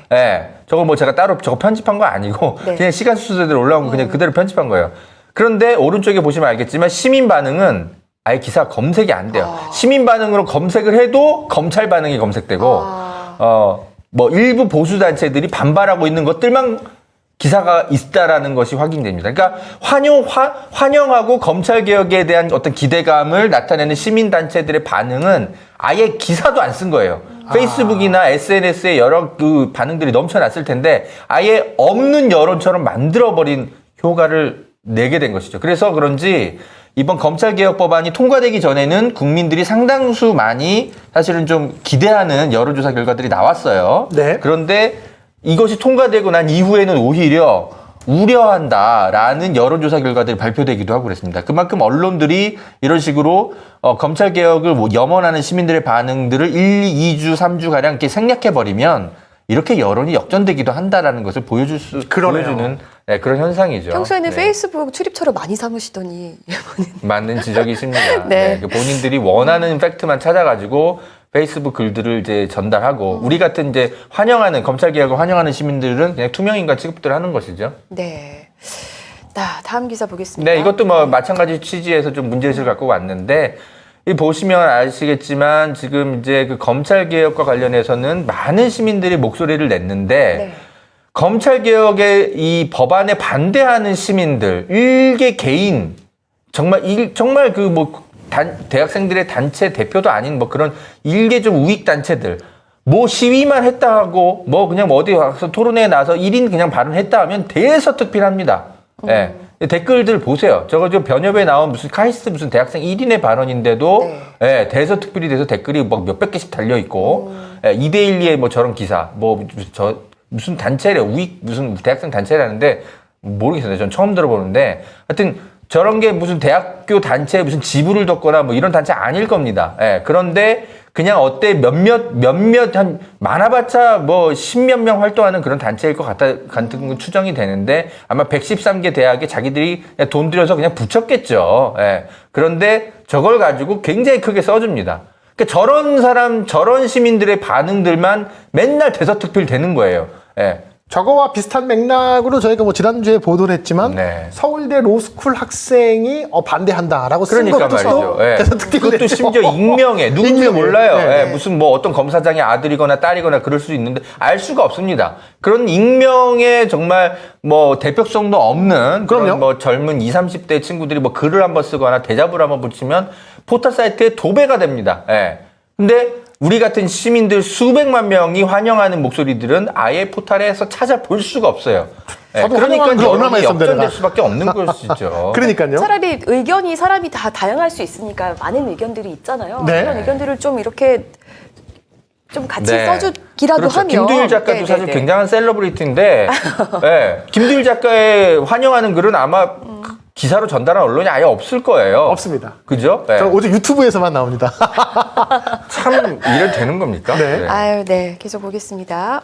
이거 정말 너무 속상했어요. 정반대의 상황이네요. 그러니까는 네. 지금 방금 전에 그 검찰 개혁 법안이 반대하는 목소리에 대해서는 뭐 익명으로 어디 무슨 뭐 인터넷에 글을 싸지르건 아니면 대한변협이야 기본적으로 법조 카르텔에 조금 더 부합하는 곳이기 때문에 거기서 주관하는 거면 기본적으로 반대하는 친구들만 모아서 얘기를 할 텐데 그런 것들은 또 열심히 보도를 해요. 근데 지금 보니까는 대검 기자실의 김건희 구속 이거는 왜 지금 삭제가 된 거죠? 열린공간 TV를 열심히 보신 분들은 대진년 학생들이 시위를 했고 경찰의 과잉 수사가 진행되고 있고 뭐 이런 걸 대충 아실 겁니다. 네. 지난번에 그런데 허재현 기자가 또 보도까지 했죠. 그렇죠. 저 내용을. 근데 대부분의 시민들이 이 학생들에게 이런 일이 벌어졌다라는 거를 잘 몰라요. 왜냐하면 기사가 가뭄에 콩나듯 내보낸 오마이뉴스랑 연합뉴스 정도가 있었는데 다 삭제되고 삭제됐죠. 없어요. 예. 사라졌더라고요. 왜 삭제됐죠? 그래서 제가 이게 도대체 어떻게 이런 일이 있을 수가 있는가. 그러니까 뭐 그냥 뭐 검찰 개혁에 반대하는 학생들은 대서특필 되는데 검찰 기자실까지 찾아가서 김건희 수사가 잘 안 된다. 이런 것들을 기자들에게 알리러 갔던 대학생들의 기사는 아예 포털 사이트에서 사라지고 없습니다. 올라간 게 사라졌다는 거죠? 네네, 올라갔다가 사라졌어요. 아, 이건 좀 심각한데. 네, 아예 보도를 안 하는 언론사들도 많은데 네. 그나마 가뭄에 콩나듯 연합뉴스 이제 통신사니까 네. 어쩔 수 없이 네. 보도를 했을 거고 거기랑 오마이뉴스. 오마이뉴스는 아마 이제 비판적인 생각을 갖고 그렇지 왜 저게 수사가 안 돼? 아마 문제의식을 갖고 열심히 보도를 했을 텐데 그나마 있었던 그 기사조차도 사라지고 없더라고요. 근데 알아봤더니 충격적이다. 예, 오늘 이제 미디어 비평이니까 제가 알아봤더니 대검 기자단에서 이 언론사들을 상대로 기사를 내리라고 요청을 했고 그럼 또 내리는 거예요? 오마이뉴스는 뭔가 좀 약간 모르겠어요. 네. 뭐 어쨌든 아예 징계위에까지 회부가 됐더라고요. 대검 기자단이요. 그렇습니다. 그래서 이제 아마 대검에서 아마 기자단이 투표를 해가지고 오마이뉴스는 아예 대검 취재를 하면 못하게 막을 겁니다. 예. 요 대검 기자단 이런 일들이 벌어졌더라고요. 대검 기자단에 대해서 좀 모르시는 분들이 계시니까 조금만 설명을 해주시죠. 네, 그러니까 이제 뭐 어느 출입처건 이제 사실 이제 기자들이 마음대로 출입을 하기보다는 기자단이라는 게 풀이 형성이 돼가지고 그 안에 들어가야만 사실은 취재를 하는 좀 기형적인 그쵸. 구조들이 굉장히 많습니다. 그러니까 뭐 출입처를 다른 위해서. 후발주자로 누군가 기자가 들어가려고 네. 하면 또 그 기자단에서 또 뭐 그렇습니다. 투표를 한다든지 뭐 그렇습니다. 이런. 예. 그래서 이제 기자단이라는 카르텔에 들어가지 못하면 뭐 대검도 출입을 못하고 뭐 법원도 출입을 못하고 그럼 취재를 하지 말라는 건데. 취재는 할 수 있지만 굉장히 그 장소가 제한되고 그러니까 제약받는 거죠, 취재. 그리고 이제 보도 자료들을 못 받고 아니 근데 누가 네. 그분들한테 그런 권리를 주는 거예요, 도대체? 그래서 굉장히 이제 사회 문제가 굉장히 오래 전부터 좀 제기되어 왔습니다. 근데 이 문제가 아직도 해결이 안 되고 있어서 사실은 이제 뉴스타파와 미디어 오늘 등을 중심으로 해서 이런 이제 검찰 기자단의 문제 왜 네. 우리는 못 들어가냐, 왜 우리는 기자단의 투표를 거쳐야만 들어갈 수 있냐. 근데 기자단에서 그것조차도 허락하지 않고 있어요. 우리가 여기에 출입하겠다라는 허락 자체를 하고 있지 않기 때문에 지금 소송을 통해서 해결하고 있는 네. 상황인데 사실은 이제 추미애 장관도 그렇고 사실은 박범계 장관도 그렇고 이 법무부 기자단, 검찰 기자단에 대한 것들까지 또 개혁에 좀 나섰어야 하는데 워낙 이상한 부당한 공격에 시달리다 보니까 사실 이 기자단 개혁 문제는 좀 뒤로 밀려났고 차기 정부의 과제로 좀 밀려났는데 이제 차기 정부가 이제 그죠 윤석열 정부인데 정부나? 그걸 하겠습니까? 뭐 오히려 죽이 잘 맞아서 같이 놀겠지. 네. 그래서 아무튼 이 검찰 기자단의 문제가 매우 심각합니다. 네. 자, 그래서 도대체 이 학생들이 기자실까지 찾아가서 대학생들이 시위까지 하면서 기자단에게 호소를 했는데 왜 이 기사가 사라질 수밖에 없었는지 이 기자단 간사에게 한번 제가 좀 대놓고 한번 좀 물어보는 시간을 좀 가졌습니다. 네. 네, 아마 기사 많은 분들이 대검 기자단 간사는 도대체 평소 무슨 생각을 하고 있길래 시민의 상식과는 전혀 다른 그런 행동들이 나오는지 아마 좀 궁금하셨을 것 같은데, 네. 허재영 기자가 직접 한번 취재를 좀 해봤는데요. 직접 한번 들어보시죠, 여러분. 네. 그래서 들어와서 이 학생들이 브리핑 그 연단의 선거 아닙니까? 네, 그래서 근데 거기는 늘 보도가 나오는 곳이잖아요, 사진으로.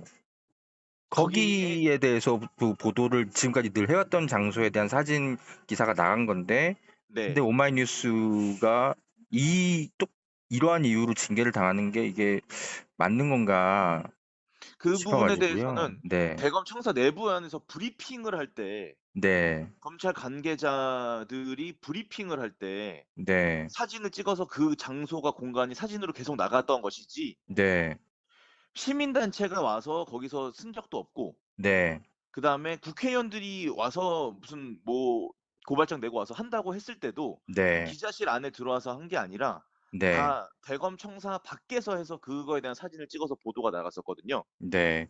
네, 그렇기 때문에 아까 말씀드렸던 그러면은 네, 준용에 따라서 그래서 대검의 무슨 뭐 확인하고- 보안이라든지 뭐 네. 이렇게 뭐 청사 보안 뭐 네. 이런 문제가 아니라 네. 이 시위의 형식 그리고 이 학생들이 외쳤던 구호 그건 이런 전혀 것들이 상관없습니다. 적용된 그건- 거 때문에 아닙니다. 징계가 그건 전혀 치러지는 상관없습니다. 거라고 봐야 되는 거 아닙니까? 아닙니까? 그건 전혀 상관없습니다, 선배. 네. 그거는 그렇게 왜냐면 말씀하시면 브리핑 룸이라는 공간이잖아요. 똑같은 근데 그 공간인데 브리핑 룸은 거기에 선 대검 사람들만 차이가 있는 거잖아요. 청사 내에서 네. 대검 청사 내에서 검찰 관계자들이 하는 브리핑인 거지. 그러니까요. 만약에 시민들이 검찰 관계자들이 나와서 아니잖아요, 시민들이 일단 브리핑하면 그건 찍지 못하는 거예요? 시민들이 브리핑할 수가 없는 공간이에요. 아니 시민들이 뭐 기자단 간사랑 협의가 네. 돼서 할 수도 있는 것이고 그럴 때는 대검 청사 밖에서 해왔어요, 여태까지 항상. 지금까지 그게 국회의원들도 마찬가지. 협의 대상이었던 것이지 그렇게 그러면 금지 대상은 저한테 아니었던 거 대지원들이 아닙니까? 오셨을 때 만약에 저랑 네네. 협의를 하셨어요. 저는 네. 그때 그 자리에 제가 대진현을 편들 네, 생각은 대검에서- 없어요. 저는 대진현을 지금 네, 편드는 게 아니고요. 네, 저는 오마이뉴스와 관련한 취재를 하는 겁니다. 네, 오마이뉴스는 오마이뉴스는 어쨌든 거기서 촬영을 대진현이 그 기자단과 협의를 하지 않고 시위를 하였기 때문에 네. 기자로서는 취재를 해서 보도한 것 뿐이잖아요. 그거에 대해서 뭐 기사를 쓰는 것에 대해서 저희가 막은 거는 전혀 없었고요. 네. 그래서 사진 네. 기사도 어떤 사진 보안 기사는 청사 보안에 전혀 문제될 게 없는 것들만 골라서 쓰지 않았습니까? 청사 내부 보안을 떠나서 네. 그 청사 내부 안에서의 촬영은 금지돼 있고 그것이 기자단 네. 엠버고 규정이 돼 있기 때문에 네. 그것을 적용해서 안에서 찍은 사진은 쓰시면 안 된다 이렇게 말씀을 드렸던 거죠. 한마디로 관행이다 이런 얘기네요. 네. 그래서 재밌는데요? 그러니까 저는 이제 기자단의 룰을 위반했기 때문에 이제 네. 징계가 이제 이루어지는 거 아닙니까? 그럼요. 그래서 저는 일단 그 룰 자체도 말이 안 되긴 하지만 네. 어쨌든 그 룰을 위반한 것이 정확히 뭐냐라고 이제 질문을 하는데 이 간사는 그동안 관행이 이렇기 때문에 일반 시민들은 들어온 적이 없었고 다 바깥에서 했는데 뭐 이러면서 관행이 이랬는데 그런데 그거를 촬영을 했다. 자꾸 관행 이야기로 몰고 가요. 할 그러니까 말이 없었다는 느낌밖에 안 들어요. 네, 그러니까 논리적으로 굉장히 굉장히 말도 안 되고, 좀 시민들이 생각하기에 좀 이상한 논리를 자꾸 가지고 옵니다. 그러니까 기자단의 운영 자체가 얼마나 이렇게 폐쇄적이고 일방 상식과는 전혀 동떨어진 어떤 룰을 가지고 있었는지를 좀 보여주는 좀 해프닝인 것 같고, 그리고 저는 그 룰 자체도 말이 안 된다고 생각이 들어요. 아까 브리핑, 이제 룸을 사진으로 찍어서는 안 된다라고 아까 그런 룰이 있다고는 하는데. 국가 보안시설도 아니고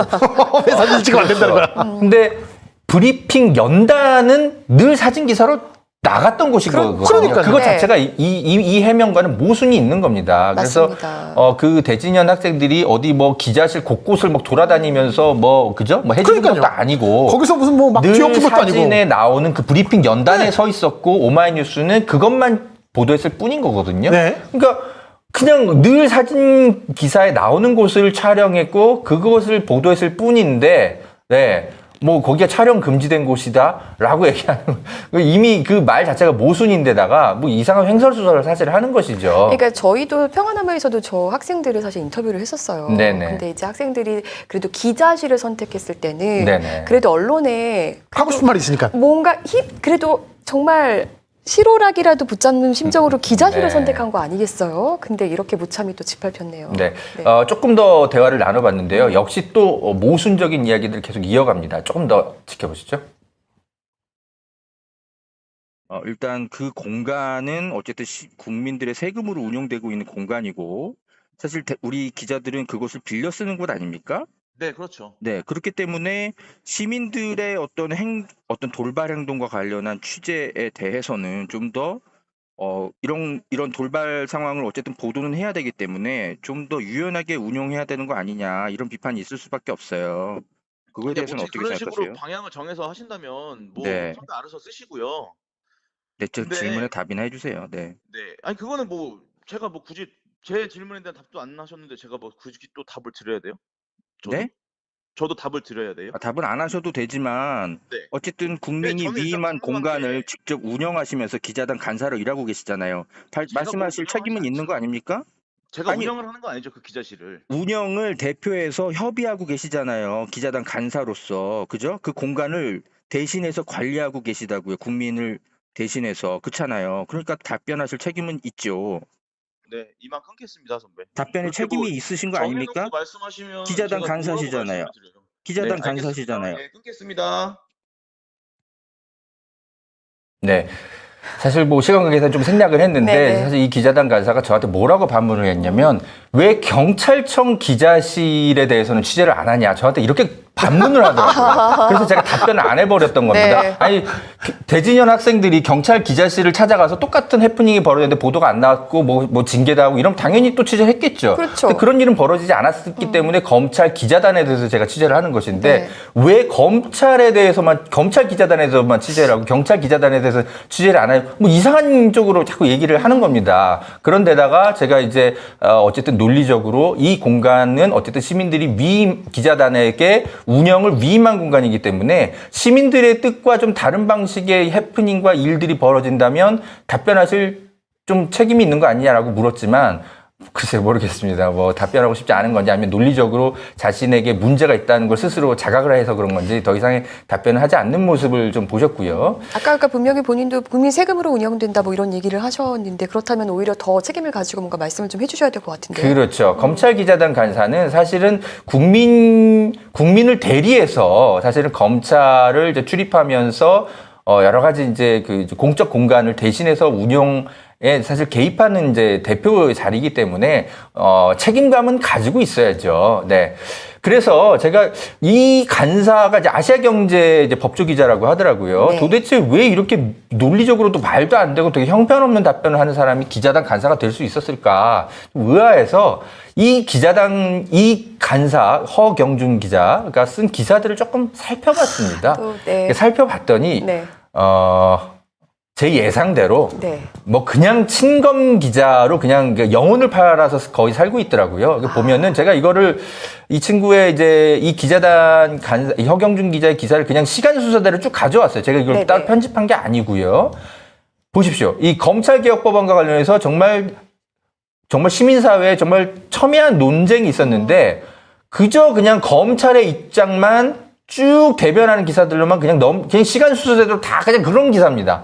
예. 근데 어떤 분들은 이렇게 오해하실 수 있을 거예요. 아니 뭐 검찰 기자니까 당연히 검찰이 무슨 얘기하는지 쓰는 건 당연한 거 아니냐라고 생각하실 수도 있겠지만 저는 그렇게 생각하지 않습니다. 제가 생각하는 저널리즘은 검찰 기자는 검찰의 입장을 들어가는 것도 있지만 검찰이 얼마나 시민들이 위임한 공권력을 가지고 얼마나 이를 객관적이고 합리적으로 처리하고 있는가를 감시하는 기능 또한 같이 갖고 있는 것이 검찰 기자의 저는 역할이라고 생각하고 때로는 그게 더 후자 쪽의 기능이 더 커야 된다고 생각을 하거든요. 그렇죠. 근데 지금 이 허경준 기자, 이 대검 기자단 간사라는 기자의 기사를 보면 전혀 뭐 그런 문제의식 자체가 아예 없는 기자인 것이 일단 눈에 띄고요. 허경준 기자뿐이 아니라서 또 사실 문제인 그렇죠. 거잖아요. 네.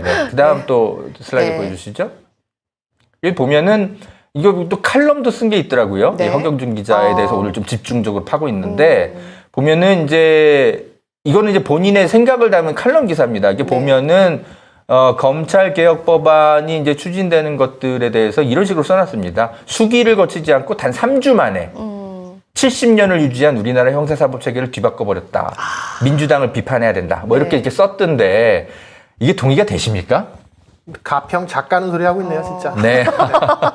이게 그러니까 법안이 발의된 게 3주 만에 발의된 게 아닙니다. 이게 발의된 건 굉장히 오래됐고요. 20년째 얘기가 되고 있는 거죠. 이거 논의가 노무현- 되고 있는 네. 건 벌써 20년째인 네. 거죠. 노무현 대통령 시절부터 얘기가 돼서 이 수사권 조정안에 대한 얘기가 얼마나 첨예한 우리 사회적인 논쟁의 대상이 되어 왔고, 뭐 몇몇 지도자들, 대통령들 혹은 뭐 그 거기에 나오는 정치인들이 다 항상 수사권 분리에 대한 것은 저쪽 그 한나라당 새누리당에서도 수사권 조정을 하겠다라는 것을 다 공약으로 냈던 겁니다. 하지만 그때마다 항상 그 진행이 막혔던 것은 검사들이 조직적으로 검찰 조직적으로 막았기 때문에 안 됐던 거고 그게 이번에는 유권자들의 힘이 모이고 그것을 이 정치인들 민주당의 정치인들이 받았기 때문에 한 거예요. 이게 3주 만에 통과가 된 게 아니고요. 이미 그리고 70년 전에 1954년도 그 대한민국의 첫 번째 형사소송법이 만들어졌을 때 그 당시 공청회에서 나온 이야기 자체는 원래는 그 수사권과 수사권과 기소권은 분리가 되는 것이 전 세계적인 추세고 맞다. 하지만 대한민국의 상황은 일제 강점기 때 순사들이 그렇게 악명 높은 수사를 통해서 국민들의 상처와 트라우마 때문에 적절한 시기가 되면 이양을 하겠다. 그때까지는 같이 간다. 라는 게 그 당시의 공청회의 내용인데 이게 70년 동안 이어질 것이라고는 아무도 생각을 못했습니다. 근데 무슨 이게 3주 만에 된 거라고 그렇습니다. 말도 안 되는. 뭐 시간 관계상 생략해야 될 것 같은데 아무튼 이 기자가 쓴 뭐 검찰개혁법안에 대한 뭐 팩트 체크 기사들도 뭐 쓴 것들이 있었는데 네. 다 틀려요 팩트들이. 예, 제가 하나하나 짚어드리고 싶었지만 아무튼 시간 관계상은 뭐 생략하겠는데 네. 이 검찰 기자단 간사의 수준이 이렇습니다. 예, 그러니까 성향도 문제가 있지만 굉장히 중립적이거나 합리적인 태도를 볼 수가 없죠. 근데 실력도 매우 형편이 없고. 예. 그런 사람이 검찰 기자단 간사를 이끌고 있으니까, 예, 저런 식으로 이제 대진연 뭐 학생들 뭐 시위했다라는 거에 사라지고 뭐 이런 것에 징계하고 이런 것에 대해서 아무 문제의식도 없고, 저렇습니다. 근데 이제 아까도 우리 권지현 기자께서 말씀하셨듯이 저게 저 친구 하나만의 문제가 아니라는 게 굉장히 큰 문제입니다. 대부분 네. 검찰 출입 기자들이 비슷한 성향과 비슷한 수준의 기사들을 쏟아내고 있습니다. 왜 그런 거예요? 네, 그러니까 일단 회사에서 네. 그런 기자들만을 사실 키워내는 것이고요. 검찰의 입맛에 맞는 기사를 쓰지 않으면 살아날 수 없는 구조들이 되어 있습니다. 그거는 보수 언론이건 진보 언론이건 마찬가지입니다. 그래서 제가 이제 과거에 이제 왜 한겨레 법조 기사들도 늘 친검 성향을 띌 수밖에 없는지를 한번 제가 2, 3년 전에 한번 크게 한번 네. 글을 썼다가 그 논란이 된 적이 있는데 한번 이런 문제들도 사실은 네. 한번 좀 날을 잡아가지고 검찰 기자단의 문제에 대해서 한번 좀 네. 다뤄볼 필요가 있습니다. 그 카르텔을 깨는 네. 것도 정말 큰 예. 숙제네요. 참고로 저는 다시 또 한동훈 후보자를 소환을 하겠습니다. 우리 한동훈 후보자가 제일 잘하는 게 이 검찰청 출입 기자들을 구워 삼는 것을 아주 잘했답니다. 오죽했으면 별명이 편집국장. 예. 각각의 언론의 야마를 잡아주고 어떤 기사를 써야 되는지를 그렇게 이야기해 주는 거로 굉장히 유명했다라는 것은 기자들 사이에 많이 뭐 그렇게 비밀도 아닌 알려진 일화입니다. 뭐 채널A와의 무슨 검언 유착에 대한 그런 논란이 나왔던 것도 괜히 나온 게 아니고 그렇게 언론을 통해서 검찰들이 원하는 기사, 경우에 따라서는 피의 사실을 유포를 해가는 불법적인 일까지 저지르면서 자신들의 어떤 특수부 검사들의 권력을 계속 더 그렇게 상향시켜 온 것이다. 그 결과 지금 윤석열은 대통령 신분까지 온 거고, 당선인의 신분까지 온 거고, 한동훈 법무부 장관 후보자가 된 건데, 거기에는 지금 방금 허재영 기자가 이렇게 취재를 한 검찰 기자단이 비판과 감시의 기능 자체를 다 저버리고 검찰들이 자신들이 원하는 이야기만 하는 것을 받아 적었기 때문에 이렇게 된 것이다 라는 책임감을 조금이라도 느끼셨으면 좋겠습니다. 아니 근데 정말 이렇게 좋은 말씀 많이 해주시는데 언론들이 우리 김도일 작가님 목소리는 관심이 없잖아요. 없죠. 로스앤젤레스 트리뷴이 한번 그럴까요? 저도 한 45달러 주고 한번 좀 내볼까요? 괜찮을 것 같은데요. 네. 그 수가 있었구나. 예. 로스한 LA 트리뷴스에 저도 45달러를 주고서 한번 외신에 한번 나가보겠습니다. 알렉산과 한동훈을 비판하는 인터뷰를 한번 작성해서 한번 보내보겠습니다. 알겠습니다. 45달러 정도는 제가 낼 수 있습니다. 제가 네. 좀 더 보태겠습니다. 이거 고맙습니다. 네, 얼마든지 의향이 있고요. 자, 다음은 이제 열린 공감 브리핑으로 가볼 텐데요. 요거 준비해 오신 게 어떤 내용일까요? 네, 간단하게. 이건 지난주에 같이 저희 보도했었죠. 권지현 기자님. OECD의 드라고 코스라고 하는 뇌물 방지 그룹의 의장이 대한민국의 지금 검찰 선진화법에 대해서 아주 강력히 반대를 하면서 강행시에는 엄중 경고할 수 있다. 그런 말도 안 되는 기사가 지난주 내내 그냥 뜨겁게 달궜죠. 네네. 그래서 그때 이제 박대현 기자가 이거 진짜로 보냈는지 한번 확인해보자. 정보 공개 청구를 하면 이거는 정보 공개 청구를 하면 진짜 그 드라고 코스가 어떤 내용을 보냈는지 그쵸. 우리가 확인할 수 있다라고 그래서 그때 이제 박대현 기자가 제가 하겠습니다. 내가 하겠소 했었죠. 네. 네, 우리의 박대현 기자가 실제 했습니다. 네. 그 결과를 오늘 받았습니다. 그렇군요. 네, 한번 다음 페이지 보시겠습니다. 네. 짠. 이거 비공개 결정 통지서입니다. 이거 비공개할 만한 사안은 아닌데? 네, 비공개 결정 통지서. 이게 사실은 비공개한 이유가 공개될 경우 국가의 중대한 이익을 침해할 경우이기 때문에 이제 비공개를 한 것이다. 아니 드라고 코스가 어떤 내용으로 왜 이 법안을 반대하는지를 알고 싶다는데 그게 국가의 중대한 이익을 침해하기 때문에 비공개한다라는 것은 이게 전화 박대영 기자나 좀 충격을 저도 받았습니다. 지금 충격이네요. 이게 지금 비공개 사안이다. 네, 이게 비공개 사안인 겁니다. 그래서 네. 또 다음 페이지 또 한번 보겠습니다. 예. 자, 보통 일반적으로는 제가 아주 궁금해서 물어봤죠. 박대영 기자한테. 박대영 기자가 워낙 이렇게 정보공개 청구를 많이 해봐서 이게 도대체 어떤 방식으로 되는 거냐. 그래서 저한테 설명을 해주더라고요. 보통은 어떠한 정보 공개를 청구했을 때는 이해 관계자인 검사가 직접 검토를 하고요. 네. 부장검사가 정결을 한답니다. 근데 이번에 비공개는 놀랍게도 박범계 장관이 장관이 직접 했네요. 직접 이거를 연락을 지금 한번 해보고 싶네요, 정말. 좀 물어보고 싶어요. 네. 범계형 도대체 왜 그랬냐고. 이거 도대체 왜 그런 걸까요, 허재영 기자님? 박범계 장관이 네. 무슨 억하심정이 있어서 이 드라고코스의 서한이 얼마나 이 국가의 이익을 침해했길래? 아니, 비밀이 아닌데. 뭐 박범계 장관 네. 이 시간은 아니니까 자세한 얘기는 드리기 어렵지만 시민사회 단체에서는 사실 박범계 장관이 검찰 개혁을 진두지휘할 거라고 별로 기대하지 그렇죠. 않았습니다. 네. 사실. 네. 그냥 뭐 본인의 성향대로 한 거예요. 저는 그렇게 봅니다. 안타깝습니다. 어쨌든 이렇게 해서 저희 언론이 그러니까 제가 지난주에도 말씀을 드렸지만 저 문건은요. 드라고코스가 보냈던 저 문건은 법무부에 누구도 본 사람이 없습니다. 검찰국에서 관리하는 문건이라고 하더라고요. 네. 그래서 검찰국에서 관리하는 문건이나 정보 공개를 청구를 한 건데 이것을 잠가버린 거예요. 참 이런 일을 겪게 될 줄은 몰랐다. 라는 이제 다소 저희 결과가 좀 아쉬운 결과를 알려드리고요. 굉장히 아쉽습니다. 네. 자, 그래도 고생하셨습니다. 네. 다음 그래도 네. 비공개를 했다라는 네, 것도 고생하셨고. 우리가 또 얻을 수 있는 정보였고요. 뭔가 구린 게 있으니까 비공개를 했겠지라는 이제 추론 정도는 할 수 있다라는 거. 네. 네. 다음 어떤 소식인가요? 네. 요건 뭐 또 지난주에 저희가 보도했던 건데 박진 권영세가 3년간 신용카드 내역이 빵원이었다. 그렇죠. 되게 이상하지 않냐? 언론 보도가 없다. 그래서 네, 이게 언론 보도가 없다. 그래서 되게 이상하다라는 생각을 했고 어떻게 사람이 3년 동안 신용카드 사용 내역이 빵원이면 그건 다른 카드를 쓰기 때문이지 않겠냐라는 저희가 추론도 했었죠. 그랬는데 이제 그 다음 기사를 보면은 언론에서 하나 기사가 나왔어요. 네. 이건 사실은 뭐 이제 윤건영 의원이 이 박진에 대한 검증을 하는 과정에서 나온 건데 약 2019년 2월부터 12월까지 어떤 회사에 근무하면서 뭐 3,192만 원을 급여를 받았는데 그 회사가 요즈마 인베스트먼트다.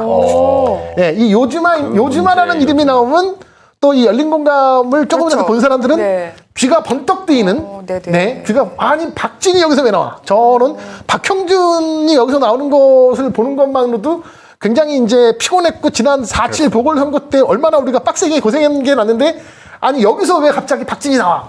라고 했습니다. 근데 그 옆으로 살짝 가보면은 이영 지금 중기청 벤처 중소기업 벤처부죠. 중소기업 벤처부 장관으로 내정된 이영 장관 후보자도 요즈마 그룹의 법인이었다라는 것을 또 패키지로 발견을 해냈습니다.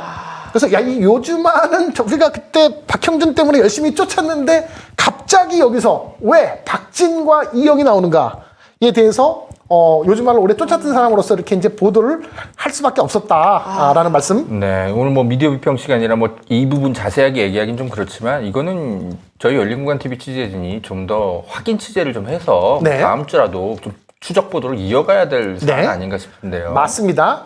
요즈마를 잘 모르시는 분을 위해서 조금만 더 그 다음 페이지까지만 한번 볼게요. 이 다음 페이지까지만 보면은 박형준과의 박형준이 1조 2천억 펀드를 만들었는데 그 이스라엘 본사의 실체가 있느니 없느니 갖고서 문제가 많이 됐고요. 그런 가운데 JTBC에서 이제 이스라엘까지 날아가서 그 해당 주소에 갔더니 없다더라.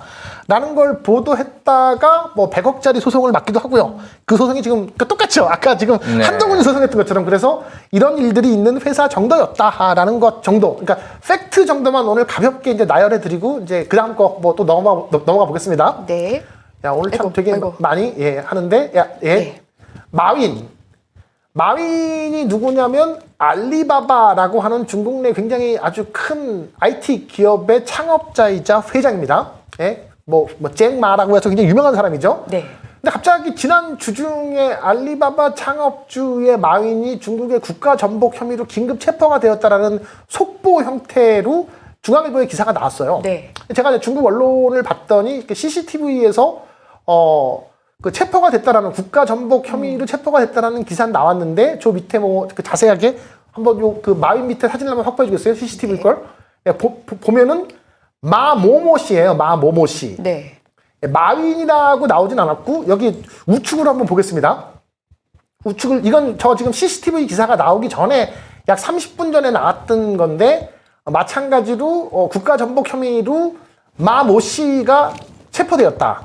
근데 제가 이제 하고 싶은 이야기는 뭐냐면 정황상 마윈이 그 중국 공안에 체포된 것은 맞는 것 같아요. 네. 그리고 뭐 그런 얘기들도 많았고. 근데 사실은 그 중국 정부에서 처음에 마모 씨라고 했다가 30분 있다가 마모모 씨라고 밝힌 것은 이 마윈의 체포에 관련된 것을 아직은 밝히기가 싫던가 아니면 아직은 뭐 이제 뭐 혹은 뭐 잡았다가 다시 풀어줬다든가 여러 가지 이제 해석의 여지가 있는 건데 이렇게 그냥 마윈 사진을 그렇게 헤드라인으로 박아가면서 국가 전복 혐의로 긴급 체포됐다고 하면은 이게 지금 중국에서 있는 일을 여기 한국에서 보도를 해서 그렇지 다른 뭐 그 외신에서 왜냐하면 지금 마윈의 알리바바의 가령 뭐 이제 주가 시총이 삼성전자급이거든요. 근데 그게 요 30분 동안 왔다 갔다 하는 사이에 약 10% 정도가 주가가 그렇게 널뛰게 됐어요. 그러면 한 방에 한 수십조 정도가 왔다 갔다 하는 거고, 그건 정말 이게 뭐 단순하게 어떤 무슨 뭐 그냥 그 해프닝인지 아니면 정말 잡았다 풀어준 건지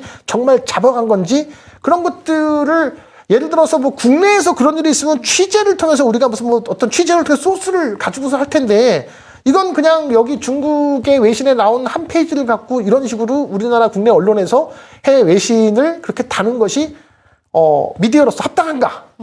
라는 것을 저는 좀 지적을 하고 싶었습니다. 어떻게 네. 보세요, 정 기자님? 네, 뭐 대부분 언론사들이 이게 외신 기사에 대해서는 사실은 그렇게 크게 신경을 쓰지 않습니다. 거의 그냥 번역팀이라고 봐도 거의 무방해요. 예, 그러니까 외신을 그냥 단순하게 번역합니다. 본인들이 발로 뛰어가지고 뭐 이렇게 취재해가지고 해외에 번역도 여러 가지 잘못하는 경우도. 그렇죠. 예.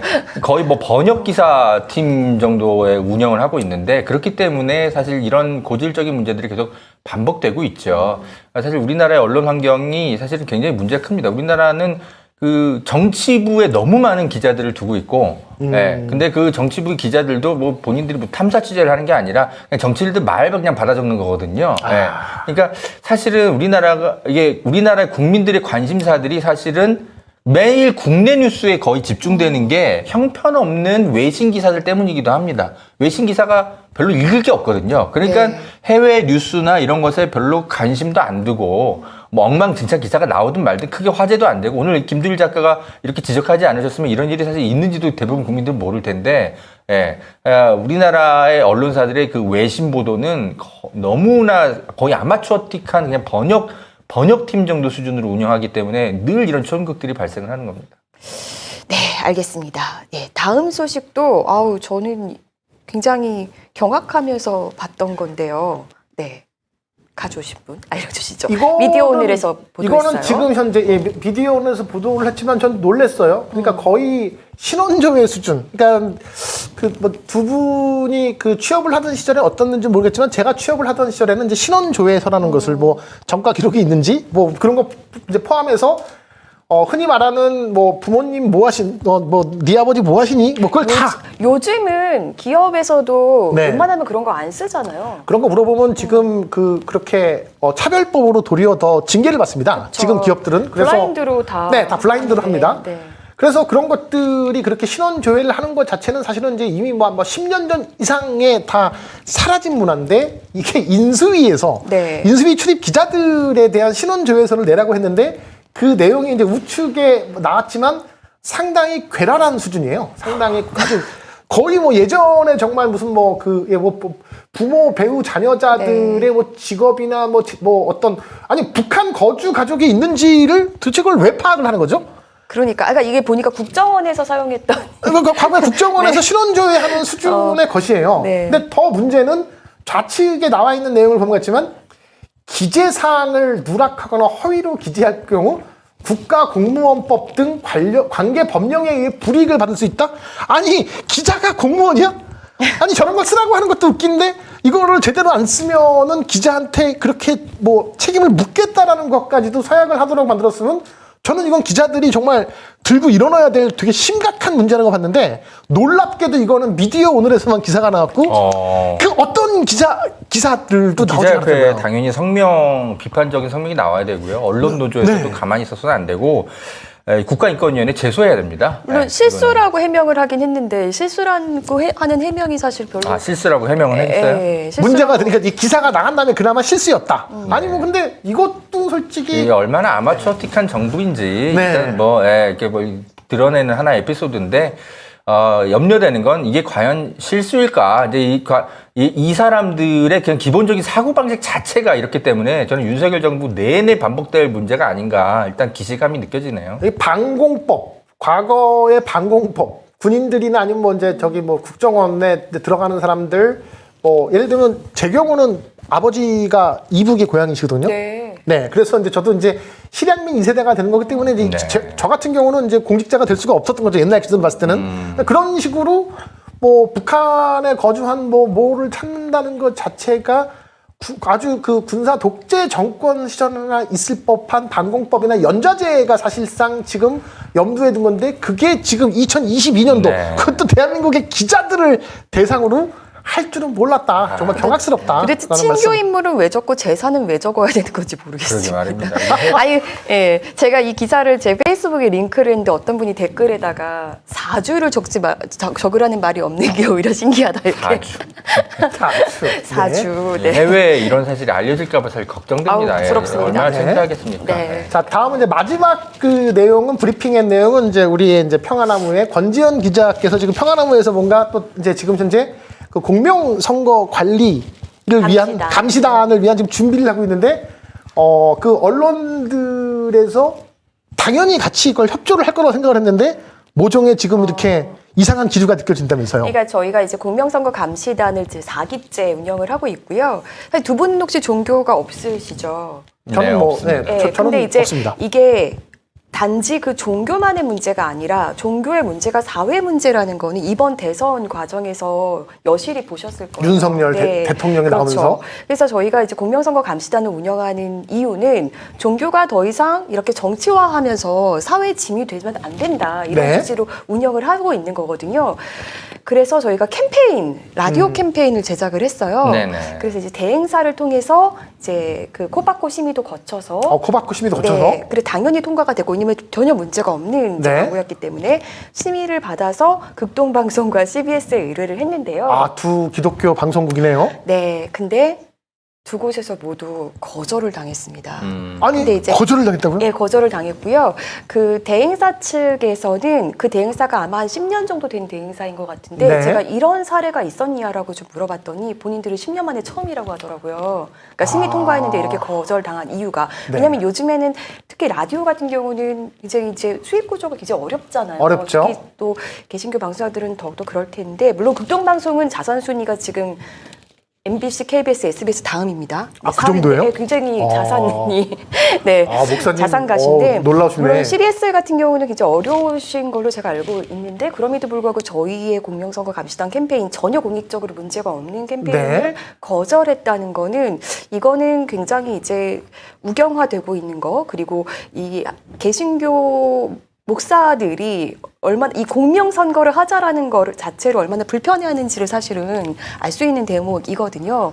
그래서 저희가 좀 리포트를 마련해서 원래 총 분량은 13분짜리 리포트고요. 저희가 원래 금요일마다 뉴스를 내보내고 있기 때문에 그 뉴스에 들어갈 내용인데 사실 뭐 극동방송에서 거절하는 거는 뭐 예측이 될 만하죠. 그럴 수도 있다고 생각해요. 사실 왜냐하면은 극동방송의 김장환 목사님인가요? 네? 저희가 정말 비판 기사를 많이 냈어요. 그 양반의 경우는 사실은 뭐 이제 김건희 씨를 선거 직전에 이제 만나기도 하고 저는 사실은 김장환 목사는 개신교 목사님이잖아요. 개신교 목사죠. 개신교 목사님이 그렇게 무속 논란에 쓰여 있고 신천지 논란에 있는 그 후보자 부인을 만나는 것도 굉장히 좀 부적절하다고 생각을 했어요. 그게 어떻게 보면 어떤 종교인이 특정한 누구를 만나서 얘기하는 거는 이제 그 지지처럼 보일 수가 있기 때문에 도리어 더 조심스러운 건데. 만나서 뭔가를 좀 뭐 제대로 된 선지자적 역할을 한 게 아니라 무조건 축복해주고. 그러니까. 예, 그런 게 사실 문제인 거고, 김장한 목사는 과거 뭐 군부 독재 정권부터 해서 네. 굉장히 이제 그 권력 지향적인 네네네. 모습들을 많이 보여왔던 대표적인 인물이고요. 그래서 사실은 저는 극동방송에서 그런 공명선거 캠페인을 뭐 하자는 것을 까인 것은 일정 부분 이해는 돼요. 또 더군다나 또 평화나무에서 원체 또 뭐 김장한 목사에 대해서 좀 비판적인. 근데 그것도 사실 네. 맞지 않은 거죠. 왜냐하면 네. 이 전파라는 거는 공공재고. 당연하죠. 그리고 당연하죠. 사실 김장한 목사의 극동방송은 사유도 아닌데. 김장한 목사는 거의 뭐 극동 총통이에요. 50년 네. 가까이 네. 실권을 쥐고 있거든요. 그래서 네. 예, 그런 곳에서 이런 일이 일어났으니까 말씀하신 대로 네. 그래 뭐 여기는 그럴 수도 있겠다 싶은데 사실 CBS는 굉장히 좀 CBS는 놀라운 좀 거예요. 충격적이네요. 네. CBS는. 그래서 저희가 그 리포트 중에서 일단 일부 떼어서 오늘 그러니까 네. 저희 평화나무에서 내보내기 전에 지금 여기서 먼저 공개하는 거예요. 아, 그래요. 네. 그럼 한번 그걸 보신 다음에 조금 더 긴 예, 얘기를 좀 일단은 해볼까요? CBS 부분만 좀 일부 떼어서 좀 보고 오시겠습니다. 네, 지금 영상 좀 올려주세요. 지금요. 주여, 이번 지선에서 홍길동 후보가 당선되게 하여 주옵소서. 설교든 광고든 기도든 선거에 영향을 미치는 발언은 예배 때 하면 안 됩니다. 선거법을 잘 지켜 하나님께 영광을, 세상에서 존경받는 교회가 됩시다. 건강한 한국교회를 위해 일하는 평화나무에서 알려드렸습니다. 충격은 과거 군부 독재 정권의 군화발에도 굴하지 않고 한국 최초의 민간 종교 방송으로서의 자존심을 지켜온 CBS의 광고 송출 거절인데요. 사유는 이렇습니다. 목사들이 주를 이루는 재단 이사장들과 교회들의 눈치를 볼 수밖에 없고, 그래서 해당 광고 송출 여부를 두고 마케팅 본부장 등이 참석하는 회의를 열었는데 결국 송출 거부로 결론을 지었다는 겁니다. 김진호 CBS 사장은 이 사안을 어떻게 보고 있을까요? 그에게 연락했지만 받지 않다가 다른 사람의 전화기를 빌려 전화한 후에야 통화가 성사됐습니다. 여보세요? 예, 사장님 안녕하세요. 저 평화남의 권지영 기자입니다. 근데 다른 전화로 전화하고 그래요. 전화하고 그래요. 전화 안 받으셔서. 근데 뭐 때문에 전화를 나한테 하는 거야? 아, 다름이 아니라 저희 그 공명선거 감시단에서 캠페인 광고를 좀 CBS에 의뢰했었거든요. 거부당했어요. 이게 코바코에서도 심의 통과한 건데요. 알고 계시죠? 몰라, 나. 아, 모르세요? 요 광고 송출 관련해서 그럼 사장님은 모르시는 얘기세요? 난 모르는 처음 듣는 이게 얘기인데요. 윗선에서 지시가 내려온 거라고 하던데요. 무슨 광고를 어떻게 하는데요? 공명선거 감시단을 저희가 운영하고 있는데요. 아, 이게 이제 평화나무가? 예. 그래서 이게 내용상으로 전혀 문제가 없는 거고 대행사 측에서도 되게 오히려 의아해하고 계셔가지고 나는 몰라요. 아마 우리 다른 쪽에서 마케팅 본부나 이런 데서 그런지 모르겠는데 나는 모르겠는데요. 아, 그래요. 사장님 네. 그러면 이게 지금 방송은 공공재고 한데 이게 이런 것들이 거부되는 걸 어떻게 좀 보실까요? 뭐 네? 어디에다가 뭐 했는지도 잘 모르겠는데. 그러면 네. 내용 좀 파악하시고 좀 알려주시면 안 될까요? 어디다 파악을 하지? 어디다 했는지를 알아야지 파악하지. 예? 아니 이게 광고가 어떤 광고이고 왜 이게 거부당했는지 이게 거부당한 게 합당한 건지를 좀 보실 수는 있지 않으실까요? 우리 방송에 거부당한 거, 우리 방송에 거부한 거요? 네네. 시민은 다 우리- 통과했어요. 우리 방송에 광고하려고 했던 거요? 네. 어디에서? 평화나무에서? 예. 누구한테 했는지 알 거 아니에요, 그러면. 이 마케팅 본부에서 아마 거부 의사는 밝히신 것 같아요. 그래요? 근데 이제 윗선의 지시라고 하시니까 저는 그럼 사장님 지시였나? 마케팅 본부장이나 뭐 국장이나 누가 했겠죠. 나는 전혀 모르는 일이에요. 네, 저는 전혀 네. 모르는 일이에요. 네. 아니 그런 경우도 있을 거예요 아마. 대행사에서는 이렇게 심의 통과했는데 거부된 거 10년 만에 아니, 처음이래요. 저는 모르겠는데 한번 다시 한번 사장님 알아보세요. 혹시 제 전화 불편하신 건 일부러 안 받으신 건 아니시죠? 아니 아까 뭐 하다가 이거 보니까 권진우 기자님이라고 해서 그때 한번 통화를 했던 것 같은데. 네, 맞아요. 저는 잘 모르겠어요. 이런 내용까지 제가 네. 막 감나라 변화를 안 하니까. 나 예, 사장님 그래요. 예. 건강하시고 또 연락드릴게요. 연락하지 마요. 뭘 연락해요. 왜요? 광고 송출 의뢰가 있었는지도 몰랐다는 김진호 CBS 사장. 그러나 평화나무를 통해 귀띔해준 재단 관계자는 이번 사안이 김 사장의 경영 방침과 무관하지 않다고 했습니다. 그러면서 윤석열 당선 이후 극우 교회들의 눈치를 더 많이 보고 움츠러든 것 같다고 안타까워했습니다. 사실 지난해 김 사장은 포괄적 차별금지법 반대 토론회에 자발적으로 참석해 보수 개신교 맞춤 발언으로 놀라움을 안기기도 했습니다. CBS 사장이 포괄적 차별금지법 반대나 다름없는 이런 행사에 참석한다는 것 자체가 교계의 뉴스가 되지 않을까 싶습니다. 이 소문이 우리 내부에 나면 우리 사장이 드디어 커밍아웃을 했구나. 아마 이렇게 할 것 같습니다. CBS에 대한 우려가 많은 줄 잘 압니다. 우리 소강성 목사님이 설교를 하셨는데 동성애 관련 발언을 좀 많이 하셨는데 CBS에서 그 설교 말씀을 편집을 하고 또 부족해서 안 내보내버렸어요. 그래가지고 밤중에 저한테 전화해서 항의도 하신 적이 있는데 앞으로 그런 일이 없도록 저는 다짐을 했습니다. 이날 토론회에서 김 사장이 언급한 소강성 목사.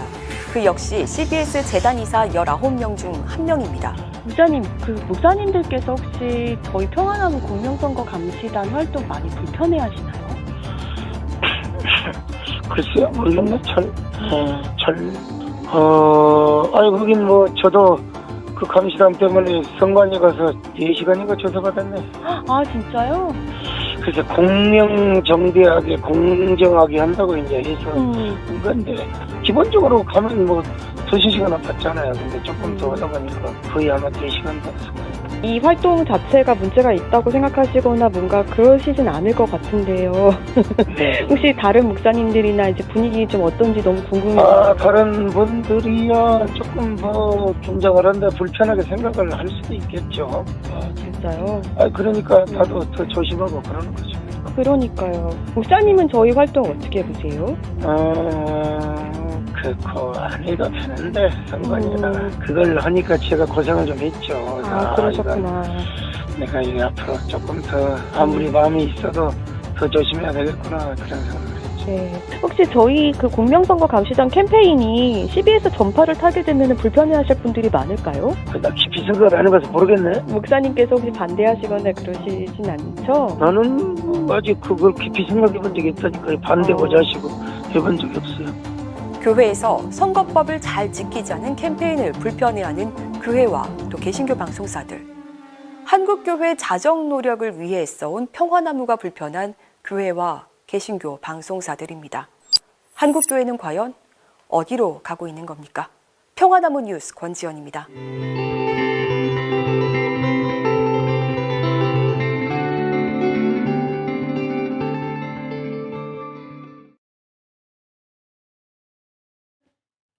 아니 그 광고를 아까 서두에 봤지만 네. 교회에서 네. 어떤 사람은 뽑읍시다. 어떤 사람은 뽑지 맙시다. 그 선거법에 사실은 저촉되는 거기 때문에 네. 그런 것을 하지만 지극히 상식적인 캠페인이 공명선거 무슨 관리단 캠페인이 된다는 것도 저는 신기한데 그거를 이렇게 불편해하는 이 개신교계의 상황은 저는 더더욱 이해가 안 되네요. 그렇죠. 사실 이제 김진호 사장 같은 경우도 전에 그 차별금지법 반대 토론회에 나와서 이제 그렇게 했던 것들이나 이런 것들을 저희가 좀 비판 보도를 했었어요. 네. 그래서 많이 불편해 하셨다고 저는 그렇게 이렇게 듣고 있었고 이런 것들이 다 무관하지 않은 거죠. 그리고 저희가 이제 교계 교단지들에도 이제 광고를 이제 내는데 네. 그걸 내면은 그렇게 이제 교회 관계자들로부터 항의 전화가 많이 온다고 하더라고요. 왜냐하면 개신교 내부에서는 저희가 이제 문제되는 교회들 그리고 목사들이 어떤 정치화 그리고 세습 재정 비리, 네. 성문제 이런 거 사실 네. 저희가 굉장히 많이 이제 네. 보도를 했기 때문에 이런 거 자체를 이제 보수 교회들이나 문제가 있었던 교회들 그리고 거기와 유착된 그런 관계자들 같은 경우는 그 카르텔을 무시할 수가 없잖아요. 제가 개신교계의 열린공감 TV네 평화나무가 그 카르텔을 무시할 수 없어서 그분들이 네. 모이기만 하면 사실 평화나무 얘기를 한다고 저는 들었거든요. 네, 거의 네. 저 열린공감 TV 정도는 절대 아니지만 네. 네. 아니 우리가 어때서? 네. 그러니까 없애고 싶어하는 네, 일이다. 네, 네. 개신교에서는 이렇게 듣고 있는데 그래서 이런 일들이 발생하는 거고 그런데 다른 데도 아니고 이제 CBS가 이렇게 된다라는 거는 이제 좀 충격적인 거죠. 근데 이런 게요 사실은 저는 이제 듣기로는 CBS도 이제 경력 기자들 보도국만 하더라도 경력 기자들을 많이 채용하면서 네. 거기에 이제 굉장히 스펙트럼이 굉장히 넓습니다. 네, 그래서 네, 이런 네. 문제가 발생해도 아마 노조 차원에서도 어떤 얘기도 못할 거라고 저는 봐요. 네, 왜냐하면 기자들 중에서는 굉장히 이렇게 진보 성향부터 극우적인 그런 성향의 기자들까지 굉장히 다양하고 네. 그 노조원들 사이에서도 그 의견이 굉장히 첨예하고 그래서 그 김진호 사장이 포괄적 사배금지법 반대 토론에 나와서 이런 얘기를 했을 때도 별다른 뭐 그런 게 없었거든요, 사실. 네. 그러니까 이런 것들이 굉장히 우려스러운 거죠. 그래서 결국은 이게 종교의 굉장히 눈치를 보다 보면 어떤 종교가 사회에 누를 끼치는 이런 사안이 오는 데 있어서도 더 비판 보도를 못할 것이고 이것들이 정말 이 사회나 정치 분야까지도 무관하지 않게 흘러간다. 이런 면에서 CBS의 앞날이 극동방송화 되어 갈까봐 굉장히 우려스러워서 오늘 저는 이걸 조금 그래도 네. 여는 공감에서 얘기하고 싶어서 좀 가져왔습니다. CBS는 이제 극동방송과 달리 보도의 기능이 굉장히 큰 언론사 중 그렇죠. 하나거든요. 그럼요. 네, 그렇기 네. 때문에 절대 가볍게 볼 그 해프닝이 아닙니다. 그래서 이게 단순히 종교 문제를 떠나서 보도의 CBS가 하는 보도 자체에 대한 어떤 신뢰도를 갉아먹는 공명선거나 선거 캠페인 이런 거에 아예 관심이 없는 언론사이고 특정 어떤 기독단체의 눈치만 보면서 이렇게 공명선거에 관심도 없는 그런 언론사에서 만드는 보도물을 어떤 국민이 신뢰해서 살펴보겠습니까? 그래서 CBS는 보도 기능을 하고 있는 언론사이기 때문에 더욱더 이 문제를 내부에서는 심각하게 여겨야 됩니다. 이 사장에 대해서 사실은 뭐 모르겠습니다. 안에 어떤 절차가 있는지 모르겠는데 이거는 탄핵 투표까지 해야 되는 정도 수준의 굉장히 큰 문제로 내부 구성원들이 심각하게 여겨야 되는 문제입니다. 언론사라서 그래요, CBS가. 내부 구성원들의 의견도 되게 분분하다고 저는 듣고 있어요. 어떤 분들은 저한테 직접 부끄럽다 이렇게 말씀하시는 분들도 있고 또 그 내부에서는 뭐 이거를 왜 또 평화나무가 문제 삼아라면서 또 이렇게 불편해하시는 분들도 있는데 네 여러분은 네. 어떻게 생각하시는지 네. 어떤 게 우선 그러니까 지금 지난 3월 9일 날 있었던 대선 과정에서 보면 사실은 굉장히 종교가 너무 정치에 많이 관여를 한 모습들을 보였잖아요. 그러니까 뭐 일반 뭐 그냥 그 기독교 보수 기독교가 과거에 뭐 조금 더 친보수화 뭐 그 정도 차원이 아니라 이번에 경우는 특히나 뭐 신천지 무속 뭐 그런 등등 통일교까지 이렇게 여러 가지 어떤 그 맥락들이 나온 이제 상태에서 사실은 이제 CBS는 방금 허재영 기자가 설명했듯이 굉장히 그 보도의 기능이 강하고 나름 그래도 정론 언론사의 하나로 지금 그렇게 받아들여지는 곳인데 지금 이제 권지현 기자께서 취재해온 내용에 따르면 이 CBS가 보수화될 우려가 극동방송화될 수 있다라는 마지막 멘트가 굉장히 좀 우려스러운 어떤 상황인 것 같다. 네, 그 CBS는 그 NCCK라고 해서 에큐메니컬 네. 산하의 어떤 그런 기관의 산하인데 이게 정말 재단 이사장들이 점점 이제 보수 목사들로 많이 채워져요. 네, 그리고 네, 네. 점점 이제 한국교회의 헌금이라든지 이런 돈들로 운영이 되는 눈치를 볼 수밖에 없고 왜냐면 또 특히 설교 방송 같은 경우가 주 수입원 이런 네, 수 네, 있거든요. 그런데 그 설교 방송 자체는 돈을 주면서 트는 게 아니에요. 좋은 그 설교를 이렇게 방송사에서 선별해서 트는 게 아니라 그 목사가 내 설교 좀 틀어달라고 돈을 갖다 주면 트는 구조거든요. 그러니까 어떤 그런 점점 한국교회 특히 문제 있는 어떤 그런 교회더라도 네. 이제 걸러지지가 않는다 잘 이런 게 참 문제인데 이런 것들을 저희가 좀 심각하게 네. 봐야 될 것 같습니다. 네, 오늘도 사실 1시간 반 만에 끝내고 싶었지만 셋이서 아까 네. 저희가 방송 시작하면서 1시간 반에 한번 해봅시다 했는데 오늘도 실패했어요. 배식에. 네, 뭐 그래도 양질의 그 내용들을 전해드렸기 때문에 또 시청자분들이 그래도 이해해 주실 거라 생각이 듭니다. 고생들 네. 많으셨고요. 네, 뭐 한마디씩 좀 네. 소감 좀 전해주시고 네, 뭐 제가 먼저 하고 네. 가겠습니다. 네. 저희 방송 시작과 거의 동시에 나온 속보인 것 같은데요. 한동훈 후보자 그 장녀가 네. 그 쓴 논문들 소위 그 네. 논문들이 어떤 곳에 게재됐는지 확인이 된 모양인데 약탈적 학술지. 예, 그러니까 해외 학술지 중에 돈만 주면 그냥 네, 실어주기 때문에 네. 학계에선 절대 해선 안 되는 약간의 학문 범죄나 다름없는 것으로 취급되는 그런 학술지의 여러 차례 영어 논문들을 네. 게재한 것으로 확인됐다라는 지금 보도가 뉴스타파의 보도로 네. 지금 나오고 있는데요. 글쎄요, 한동훈 씨 이걸 뭐 내 딸의 문제는 나와 상관없다. 과연 이렇게 얘기할 수 있을까? 이거 국민적 정서상 사실 딸의 교육은 부모의 책임이기 때문에 네, 특히 법무부 장관 학문 범죄와 관련된 행위를 딸이 지속적으로 저지르고 있는 것을 과연 부모로서 몰랐느냐 네, 이런 부분에 대해서도 좀 더 해명이 좀 이어져야 될 것 같아 보이고요. 오늘 제가 뭐 이제 검찰 기자단 간사와도 통화를 했습니다만 앞으로도 좀 기회가 되면 문제 많은 기사들을 쓰는 기자들 직접 만나보고 싶을 겁니다. 대화도 좀 해보고 토론도 해보고 싶을 겁니다. 우리 시청자 네네. 여러분.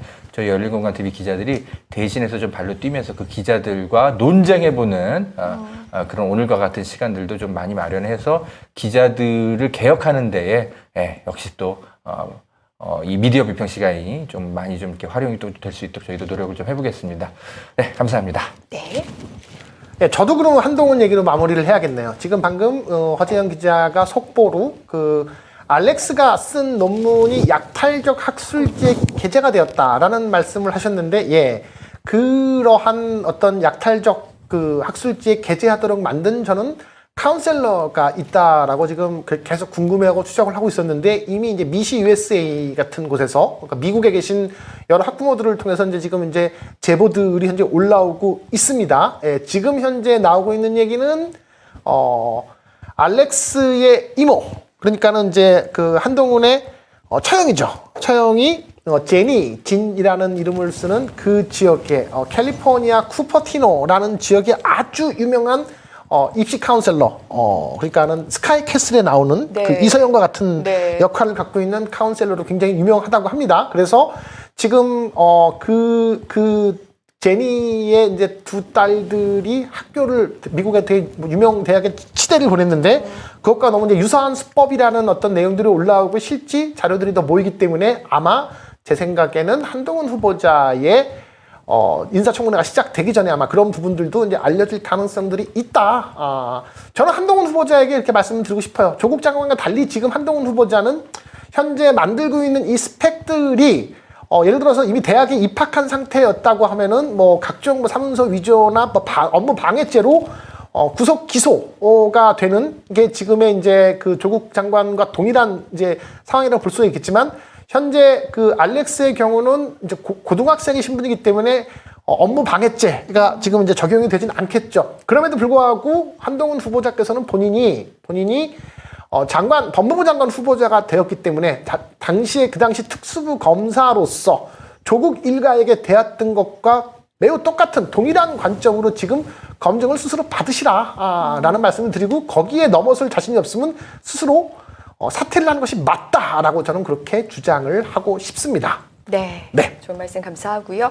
자, 오늘 어린이날입니다. 우리들의 자녀가 정말 네. 더 나은 세상에서 살기 위해서는 일단 언론이 좀 정상화되어야 하지 않을까, 오늘 이런 생각을 많이 해봤고요. 네. 뭐 어린이들이 열린공감TV를 시청하진 않겠지만, 네, 여기는 어린이들을 자녀로 둔 분도 거의 드물 거예요. 열린공감을 그런가요? 보시는 분들은 아마 네. 손자 손녀? 네. 네. 우리 저희도 어린이 시절은 너무 오랜 기억이라서 그렇긴 하지만, 저희도 항상 동심의 마음으로 좀 살 수 있는 그런 좀 좋은 세상이 됐으면 좋겠다. 네. 이런 생각을 좀 해보면서 오늘 마무리하겠습니다. 네, 여러분 함께해 주셔서 감사합니다. 다음 시간에 뵙겠습니다. 네, 시간까지 다음 주에 뵙겠습니다. 고맙습니다. 네, 감사합니다. 감사합니다. 네, 수고하셨습니다.